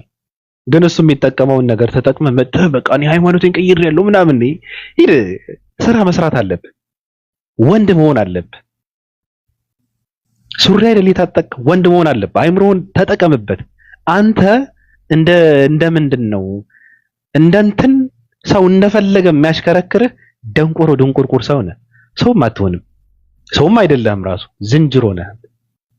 ምንድነው እረኛ የረሳትን የቀበሮ ራት በግ ነህ አንተ። ማንንም ሰው እንደፈለገ አድርጎ እየነዳ አላማውን የሚያስፈጽምብህ መሀይም ነህ አንተ። ስለዚህ ሙርሌ ጨባ አንተ ከታንዛኒያ በረሃ እነዚህ ዝንጀሮ የሚበሉ ሰዎች ከነሱ ያመለጥክ መልክህም ስራህም ከነሱ ያመለጥክ እኛ ጋር የምትግባባ ሰው ነህ። ስለዚህ ፖለቲካ ለመስራት ብለሽ ጃቢር የሚጠቀመው ፕሮፋይል አድርገሽ ገብተሽ በቃ ጃቢር የጠፋው እኮ ምናምን ነገር በቃ አንዳንድ ሰዎች ራሱ ክርስትና እየተማረ ነው አሉ፣ ክርስትና እያጠና ነው አሉ። ክርስትና እንትን ነው ከነንትኑ እያጠፋል ያለ ሰው አምጥተህ በቃ ሊከረስስ ነው ብለህ ስትሰክሱና ፖለቲካ ስትሰሩ እኮ ማፈር እኮ ነው ያለባችሁ። አይደብራችሁም? ትንሽ ትንሽ አታፍሩም? ሌላ ሰውን አትመርጡም እንኳን ትንሽ? ለማንኛውም እኔ ጨርሻለሁ። ሌላ እንዴት ነህ? ሰላም ልበልህ ልጨብጥህና እኔ ልቀንጠስ እተኛለሁ። ሌላ ጊዜ ደግሞ ገብተን እናደርገዋለን። ጸሎት ሰምታችሁ ለበሽተኞች መድኃኒት ስለመጣችሁ በጣም አመሰግናለሁ። እንደ ኮሮና ተበትነውብን ነበር። አሁን መርፌው ስለወጋችሁ ወሽምታችሁ ያላችሁ ዶክተር እንዴት ነው? እንደው መንቀጥቀጥ በሽታ እኮ ነበር የያዛቸው። ያውሩ ብለን ነው እኮ ዝም ብለን የለቀቅናቸው። ያውሩ ብለን ነው እንጂ እንደዚህ እየኮረከንክ እንትን ማድረግ ቀላል ነው፣ ግን በእንትን ነው በጥበብ ነው። እኔ የሱን ፎቶ አይቼ የ6 ኪሎ አንድ ዝንጀሮ ነበረች፣ የሷን ቂጣ መሰገንኩ። አይ ገፈኛ ነህ። እና ሰላም ልበላችሁ ብዬ ነው። ብዙ አላወራም። ኦፓዬ እንዴት ነሽ? ደህና ነሽ? ይጣልች ፖንትን ወይ ተደውሎባት ይሆናል ወይ እንትን ይሆናል። አመሰግናለሁ ጲላ፣ እናወራለን። እንትን ነው ስራም እየሰራን ነው፣ ብዙ እቅድን እያወጣን ነው። እንደ ንግስቲቷ እንዳለችው 2026 ባበደ እንትን ልንመለስ እንችላለን፣ አይታወቅም። በጣም ከባድ የሆነ ስራ ማለት ነው። ጆሮአቸውን እየተገረዘ ምላሳቸውን እየተገረዘ እነዚህ ሰዎች ልክ የሚገቡበት ዘመን ነው። የነሱ ዘመንም አይደለም ካሁን በኋላ። በነገርህ ላይ ገብቷል። ምክራችን እንደሰማው ነው። ሙስሊሞች የሚጥሉትን ቆሻሻ አንዳንድ ሰዎች በጣሳ እየተቀበሉት ነው፣ በክብር እየተቀበሉት ነው። ቆሻሻ ነው። የቆሻሻ ገንዳ ውስጥ ነው መጣል ያለበት። ስለዚህ ሃይማኖታችሁን ከቆሻሻዎችን እንትን በማድረግ አጽዱት ነው የምለው። አመሰግናለሁ ጲላ። እኔ ልውጣ። ይቀራሉ ደግሞ 2 በሽተኞች ይቀራሉ። እነሱም ገና ይወጣሉ በመርፌ ታያለህ። አይ ቶ እኔ በምንድን ነው በአህያና በናይጄሪያ ጥያቄያቸውን የምትመልሰው ሰዎች እንትን መደረግ የለባቸውም። በጣም ጎበዝ ናት። እኔ በግድ ካደነኳቸው ሰዎች ጠንካራ ሰዎች ውስጥ አንዱ አለም ናት። ምስራቅ ቀጠናዎች አንድ ሰሞን ተነስተውባት ሻሃዳ ሁላ ይዘሻል አንቺ ሰልመሻል ተብላ ታክስ ስትደረግ ብዙ ሰዎች ከጎኗ አልቆሙላትም። ግን በቃ ደንበኛ ግላዲያተር ናት። ደንበኛ የግላዲያተር ታውቃላችሁ አይደለ? ተፋላሚ ናት፣ ጠንካራ ናትና በመረጃ መሰብሰብ ከሰዎች ጋር ባላት ኮሙኒኬት እና ራሷን በመከላከል ውስጥ እኔ በጣም ነው ያደነኳት ማለት ነው። ትንሿ ጋር ስመጣላችሁ ሮቤል የሚባል አንድ ተማሪ ብቻ የቀራት ደካማ ሴት ናት። ምናልባት በህገወጥ መንገድ ስለሄደች በረሃ ላይ የገባባት ውሃ እንግዲህ በማህፀኗ ወደ አእምሯ ሄዱ ይሁን አላውቅም። እና የሆነ ብሬኗ ታጥቧል። ጤነኛም አትመስለኝም ቢሆንስ ማለት ነው። እና ቤቷን ከፍታ ሀሳቧን እንኳን መግለጽ የማትችል መሀይም ሴት ናት። ኢማጂን ይሄን ያህል ነው የምላችሁ። እና አንድ ተማሪ ነው ያላት ብያችኋለሁ። እሱም ሮቤል ነው። ሮቤል ማለት የኛ ፍሬንድ ማለት ነው። ሰው አካውንቱን ሲከፍት ጀምሮ ቂጥ ነው ፖስት የሚያደርገው፣ ቂጥና ሙዚቃ። እኛም የምናውቀው በሱ ነው። አሁን ከፖስታ 6 ወር ሆኖታል። ምክንያቱም እሷ እንዲፖስት ስለማፈልግ ነው። ሮቤል ፖስት የሚያደርጋቸውን ቂጦች ትቀናባቸዋለች። በጣም የሚያማምሩ ቂጦች ነው የሚፖስተው፣ በሚያምር ሰውነት ያላቸው ሴቶች ነው የሚፖስተው። እና ስለ ቀናች እንዳይፖስት አድርገው ገብታችሁ ማየት ትችላላችሁ። 6 ወር አልፎታል ከፖስታ አቆሟል። ኦልሬዲ አይፖስትም። አለማችን ላይ ብዙ ቂጥና ሙዚቃ ቢኖርም ሮቤል ግን ህልሙን እንዳይኖር አድርገዋለች። ተጨማሪ ደግሞ በፕሮቴስታንቱ በኩል ንጽጽር የሚሰራ አንድ ኦርቶዶክስ ነበረ። ትንሿ የምታፈቅረው እሱ አይፈልጋትም። እንዲያውም መሀይም ስለሆነች ምርጫ አይደለችም። ቆንጆ ፂም ያለውና የሚያምር ሰው ነው። ስለዚህ እሱ ስላልፈለጋት ሮቤል ጺም እንዲያሳድግላት በተማጽኖ ላይ ነው ያለችው። እንደነገርኳችሁ ነው። ተማሪዋም መማሪዋም ፍቅረኞቿን ራሱ ሞዴል የምታደርገው ሮቤል ሰውነት ላይ ነው እና ጺም አብቅልልኝ እያለችው ነው። እንግዲህ እሱ በእድሜ ትንሽ ስለሆነ ብዙ ለዚህ ነገር ብቁ አይደለም። ይሄንን ነገር ለምን አነሳሹ ካላችሁኝ ሜንሽን ከተደረገልኝ ቪዲዮ ላይ ኦፓኮ ይቅርታ የጠየቀችው ሙስሊሞችን ፈርታቸው ነው ስላለች ነው። ስላሴን ለተሳደብኩበት ይቅርታ የጠየቁት ማንንም ፈርቸው ነው ጥያቄ። እኔ ከዚህ በፊት በስላሴ መኖር አላምንም። ስላሴ ለተናገርኩት ነገር ከአራቴ በላይ ጠይቄያለሁ ይቅርታ። ስለዚህ ይቅርታ ስጠይቅ እንደው ምን የተናገርኩት ምንድነው እንዴ እንኳን እናንተንማ ሊከፋችሁ አይገባም በንግግሬ እንኳን እናንተን የምትወዱኝን ሙስሊሞች በመኖሩ ደረጃ ማላምኖን ስላሴን እንኳን ይቅርታ ጠይቄያለሁ ብዬ ነው የተናገርኩት ካስታወሳችሁ ማለት ነው። ስለዚህ ያው እንደነገርኳችሁ ጭንቅላቷ ጤነኛ አይደለም። በእርግጥ ከደረሱባት የስነ ልቦና ጉዳቶች አንጻር አንዱ እሱ ሊሆን ይችላል። ያም ሆነ ይህ ግን ለኔ ይቅርታ የችግር መፍቻ መንገድ እንጂ እምነት አይደለም። ስለዚህ በአንቺ ንግግር መሰረት ለተናገርኩት ስላሴ ንግግር ራሱ ከአራት ጊዜ በላይ ከተጠየቅኩት እኛ አስፈራርተናት ነው እንደማለት ነው ንግግርሽ ማለት ነውና እባክሽ የአእምሮ ጤናሽን ጠብቂ። ኔውድ መክሬሻለሁ የአእምሮ ጤናሽን እንድጠብቂ። በእርግጥ ቤትሽን ከፍተሽ እንኳን ሀሳብሽን መግለጽ አትችይም፣ ቅናትሽን መደበቅ አትችይም፣ የበታችነትሽን መደበቅ አትችይም እና ስሜን የምታነሽባቸው ብዙ ምክንያቶች አሉሽ። ፈቅጄልሻለሁ። ከዚህ በኋላ ልናገርሽም ታውቂያለሽ። እኔ እንደዚህ ነው አንዴ ነው መርፌ የምሰጠው። ሌላው ሜንሽን ከተደረጉልኝ ፖስቶች ውስጥ በጣም የወደድኩትና ዋናው ነገር የተነሱ ሀሳቦች ነበሩ በእኔና በባቢሎን ዙሪያ ላይ ማለት ነው እና እነሱም ቪዲዮ እንደውም ሰርቼ ልመልስባችሁ እንዴ ምናምን ብሎ የነበረ አንድ ፓፓራዚ አያስፈልግም አልኩት። ባቢ ቢዚ ነው፣ ምራቄ ራሷን ትከላከላለች። እንደምታይዋት ምራቄ ማለት ትሪደንት ናት፣ በሁለት በኩል የተሳለ ሰይፍ ናት። ስለዚህ ወይ ትወጋሃለች ወይ ታደማሃለች እና ለምራቄም ሆነ ለኛ ኖ አያስፈልግም ታውት ምናምን ነገር ብለን ያለፍነው ማለት ነው እና ወደ ዛሬ ወደ ተሰበሰብንበት መንገድ ስመለስላችሁ ወደ ዋናው ፖይንታችን ስንመለስ እዚህ ቤት አንድ አብዮት ተነስቶ ነበረ። ምንድነው አብዮቱ? የቤተ ክርስቲያንና የመስጊድ በር የያዛችሁ ሰዎች እባካችሁ አንደኛውን በር ልቀቁ የሚል ነው። አንለቅም ካላችሁ በግድ እንድትለቁ እናደርጋችኋለን የሚል መፈክር እዚህ ቤት ነው የተነሳው። ታውቃላችሁ መቼስ ኮረሪማዎችዬ በደንብ ታውቃላችሁ። እና ምን ተፈጠረ? በተነሱት ሀሳቦች ውስጥ እንደተጠቂ በጣም ሪያክት አድርገው ነበረ። እንደ ተጎጂ አልቅሰው ነበረ። እኛ የምናነሳቸውን ሀሳብ ቤታቸውን ከፍተው እንደ ተበዳይና እንደ ተጠቂ የደረሰባቸው ነገር አድርገውትም እንኳ ቢሆን በእኛ በኩል መነገር እንደሌለበት ሲያወሩ ነበር። እኛ ግን አስቀድመን አይ አንዱን በር ትለቃላችሁ፣ ቶርኒዶ የሚባል ነገር አለ፣ ሁለቱንም በር ክፍት አድርገህ ለቶርኒዶ ተጋላጭ ስለምትሆን አንተ ካለቀቀው እኛ እናስለቅቀሃለን ነው ያልነው። የተናገርነው ይሄንን ነው። በዚህ ሀሳቦቹ ውስጥ እንደ ተጠቂ በጣም አልቅሰዋል። ብዙ ሀሳቦች ተነስተዋል። ብዙ ሰዎች የተለያየ ነገር ተናግረዋል። ብዙ ነገር ነው የተፈጠረው ታውቃላችሁ። ስለዚህ እኛ እንደ 665 ተቋም ያደረግነው አንድ ነገር ነው። ምንድን ያደረግነው? መድረኩን እንልቀቅላቸውና መድረኩን ፍጥነት ስለሚገል በራሳቸው ሀሳብ ይሙቱ አለ እና የኔ ገድለ መባጽዮን ደግሞ ተስማማ። መድረኩን ለቀቅንላቸው። መድረኩን ስንለቅላቸው ሌሊትም ቀንም ነው የሚያወሩት። ስለዚህ መጨረሻ ላይ በራሳቸው ሀሳብ እንዲወድቁ ነበር የፈለግነው። ቤዛ ቤት በራሳቸው ሀሳብ ወደቁ። ከቃሉ ጋር ናችሁ። ቤዛ ቤት በራሳቸው ሀሳብ ሲወድቁ ከሀሳባቸው ውስጥ የሚደበቁበት ቦታ ስለሌላቸው ጭንብላቸውን መግለጥ ነበረባቸው፣ ራሳቸውን ማጋለጥ ነበረባቸው። ከቃሉ ጋር ናችሁ።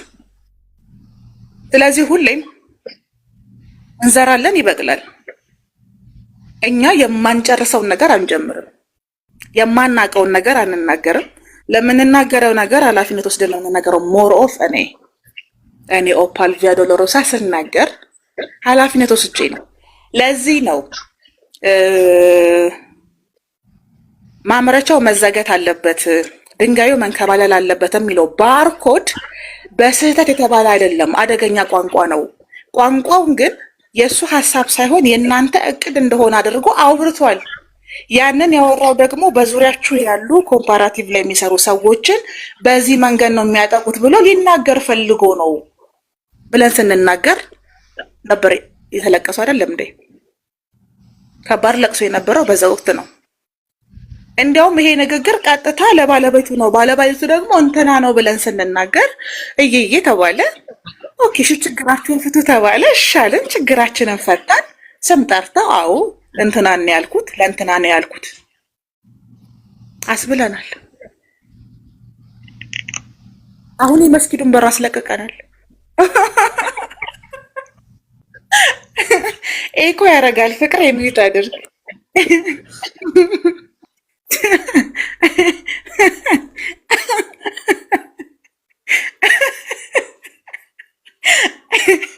አስፈላጊ ከሆነ እጅ ይቆረጣል እኮ ነው ያለው። በሩን የያዘውን እጅ እንቆርጣለን። እንደዚህ ነው የተናገርነው። ሂዱና ትለቃለህ ወይ ትቆረጣለህ አይነት ስታይል ነው የተጫወትነው። እንደዚህ ነው የምናደርገው። ስለዚህ በእነዚህ ንግግሮች ውስጥ በጣም ኮንፊውዝ የሆኑ የተጨናነቁ ሰዎች ለእኛ ምን አይነት ኢሜጅ መስጠት ፈለጉ? እነሱ የቴስት ናቸው፣ እኛ መናገር አይችሉም። እኛ መናገር የሚችሉት እነንትና ናቸው። እነንትና ካልተናገሩን ግን እነሱ የመናገር መብት የላቸውም ሲባል ኦኬ ብለን እሺ ዝም አለን። ዝም ስንል የተፈጠረው ምንድን ነው? ራሳቸው መናዘዝ ጀመሩ። ተጠቂዎቻችንን ወይም ደግሞ ታዳኞቻችንን ሰፊ መድረክን የሰጠናቸው 24 ሰዓት የሚያወሩት እነሱ ናቸው፣ እኛ የለንም።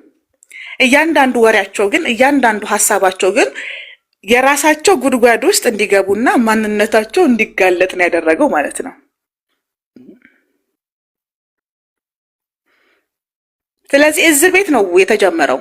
እዚህ ቤት ነው ተጠቂ፣ እዚህ ቤት ነው ተበዳይ፣ እዚህ ቤት ነው ተጎጂ መስለኝ ነበረው። ግን ጥያቄ ለእናንተ 514 ሰዎች እኛ ልክ አልነበርንም ወይ? ጥያቄው ለእናንተ ነው። ካልናቸው ውስጥ እኔ በጣም ፓፓራዚዎች ካደረሱኝ ቪዲዮዎች ከተናገርኳቸው አንዱም የቀረ የለም። ባቢ ሀሳብ ከሰጣቸው ውስጥም አንድም ስህተት አልነበረም።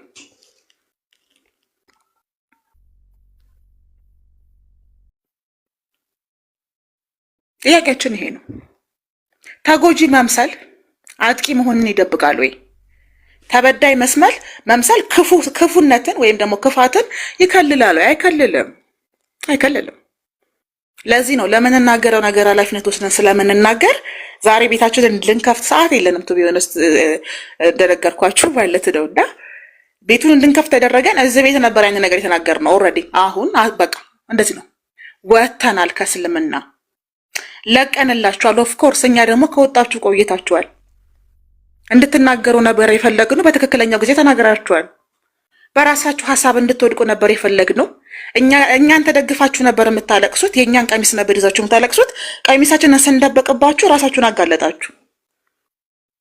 ከዛ ቤዛ ቤት በራሳችሁ ሀሳብ ወደቃችሁ።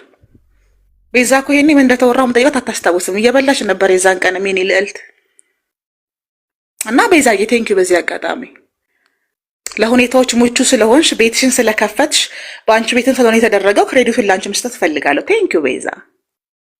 ለዚህ ነው ባክቴሪያዎችም ጥቅም አላቸው እምላችሁ ሁሌም ቢሆን። ምን ታስባላችሁ?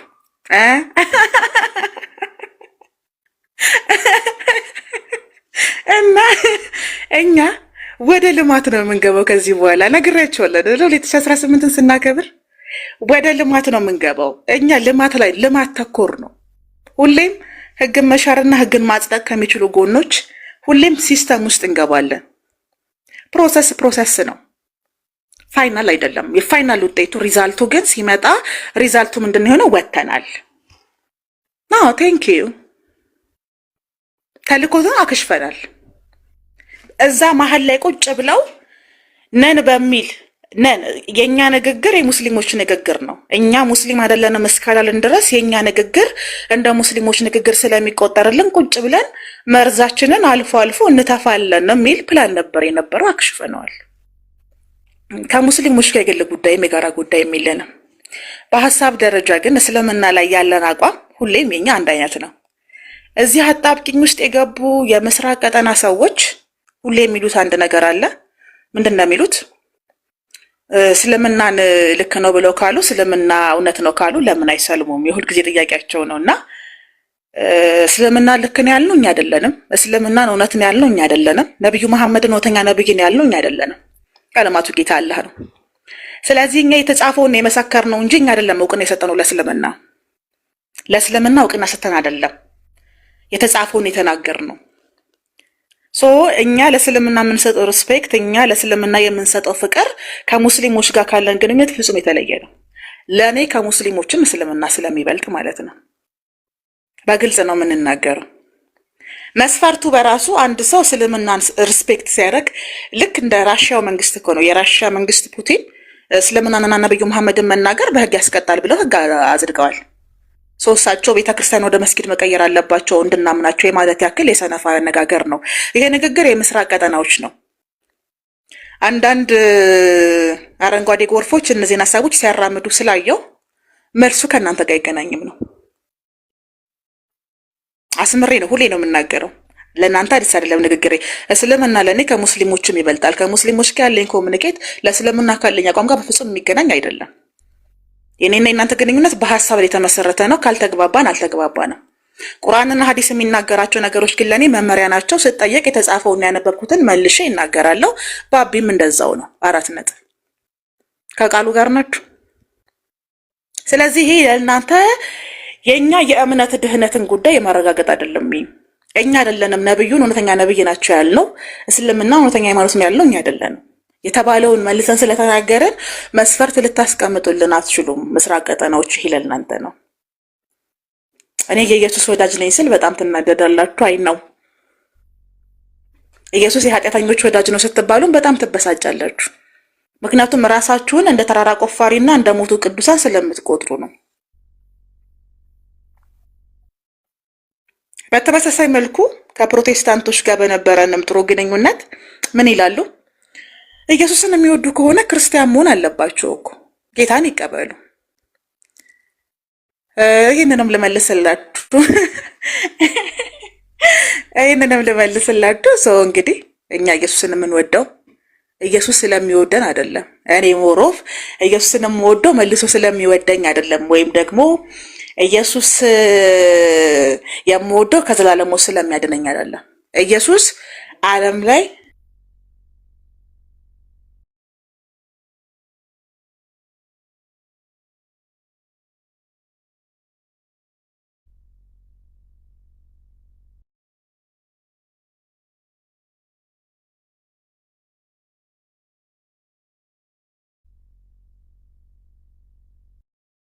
ስልክ ገብቶብኝ ነው። ስለዚህ ከኢየሱስ ጋር ባለን ኮሚኒኬት የምትነደዱ ሰዎች ስላላችሁ ለእናንተ መልሴ ኢየሱስን የምወደው ከዘላለም ሞት እንዲያድነኝ አይደለም። ኢየሱስ ዓለም ላይ የነበረ ምንም አይነት ኃጢአት የነበረበት ንጹህ ሰው ስለለመሆነና ዓለም መስዋዕት ስላደረገችው ነው። ስለዚህ ኢየሱስ ያ ንጹህ ሰው ያ ኃጢአት የሌለበት ያ ደግ ሰው ዓለም ላይ ነው የምላችሁ በ2000 ዓመት ውስጥ እሱ ከመጣበት ጊዜ ጀምሮ ከዛም በፊትም ከዛም በኋላ እንደ ኢየሱስ አይነት ሰው ምድር ላይ ለኔ የለም ብዬ ነው የምናገረው። ፍጹም ነው። ስለዚህ እንደዚህ አይነትን ሰው የ33 ዓመት ወጣት የገደለች ዓለም ላይ ስለምኖር በታሪክ ውስጥ ራሱ ስሜት የሚሰጥና ጥሩ ነገር ኢየሱስ ብቻ ነው ለኔ። ስለዚህ ለምንድን ነው ኦፓል ክርስቲያን የማትሆኚው? ምክንያቱም የሞተበት ምክንያት ከኔ ጋር ስለሚገናኝ ነው። በእናንተ አስተምሮ የሞተው እኮ ለአንቺ ኃጢአት ነው ካልከኝ አልቀበልም። ጥፋተኝነት ነው የሚሰማኝ። ስለዚህ ሞትሽን የሞተው እንዳትለኝ፣ በራሴ ጊዜ ራሴ እሞታለሁ በኃላፊነት። ከፈለኩ ራሴን አጠፋለሁ፣ ከፈለኩ ሞት ይገለኛል። ስለዚህ ከኢየሱስ ጋር ያለኝ ኮሚኒኬት በእናንተ አሰራርም አልወስደው። ኢየሱስ የሞተበት ምክንያት እናንተ ናችሁ ስለምትሉን ነው አይደለም። ኢየሱስ እኔ ምራቄ እንድትሞት አልፈልግም ለኔ ብላ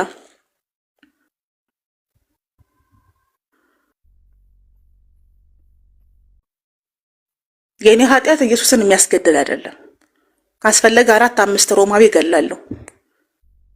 የተመለሰላችሁ ይመስለኛል። ስለዚህ ኢየሱስን አዳኝ አድርጌ የማልቀበልበት ምክንያት የሞተበት ምክንያት በቂ ስላልሆነ ነው።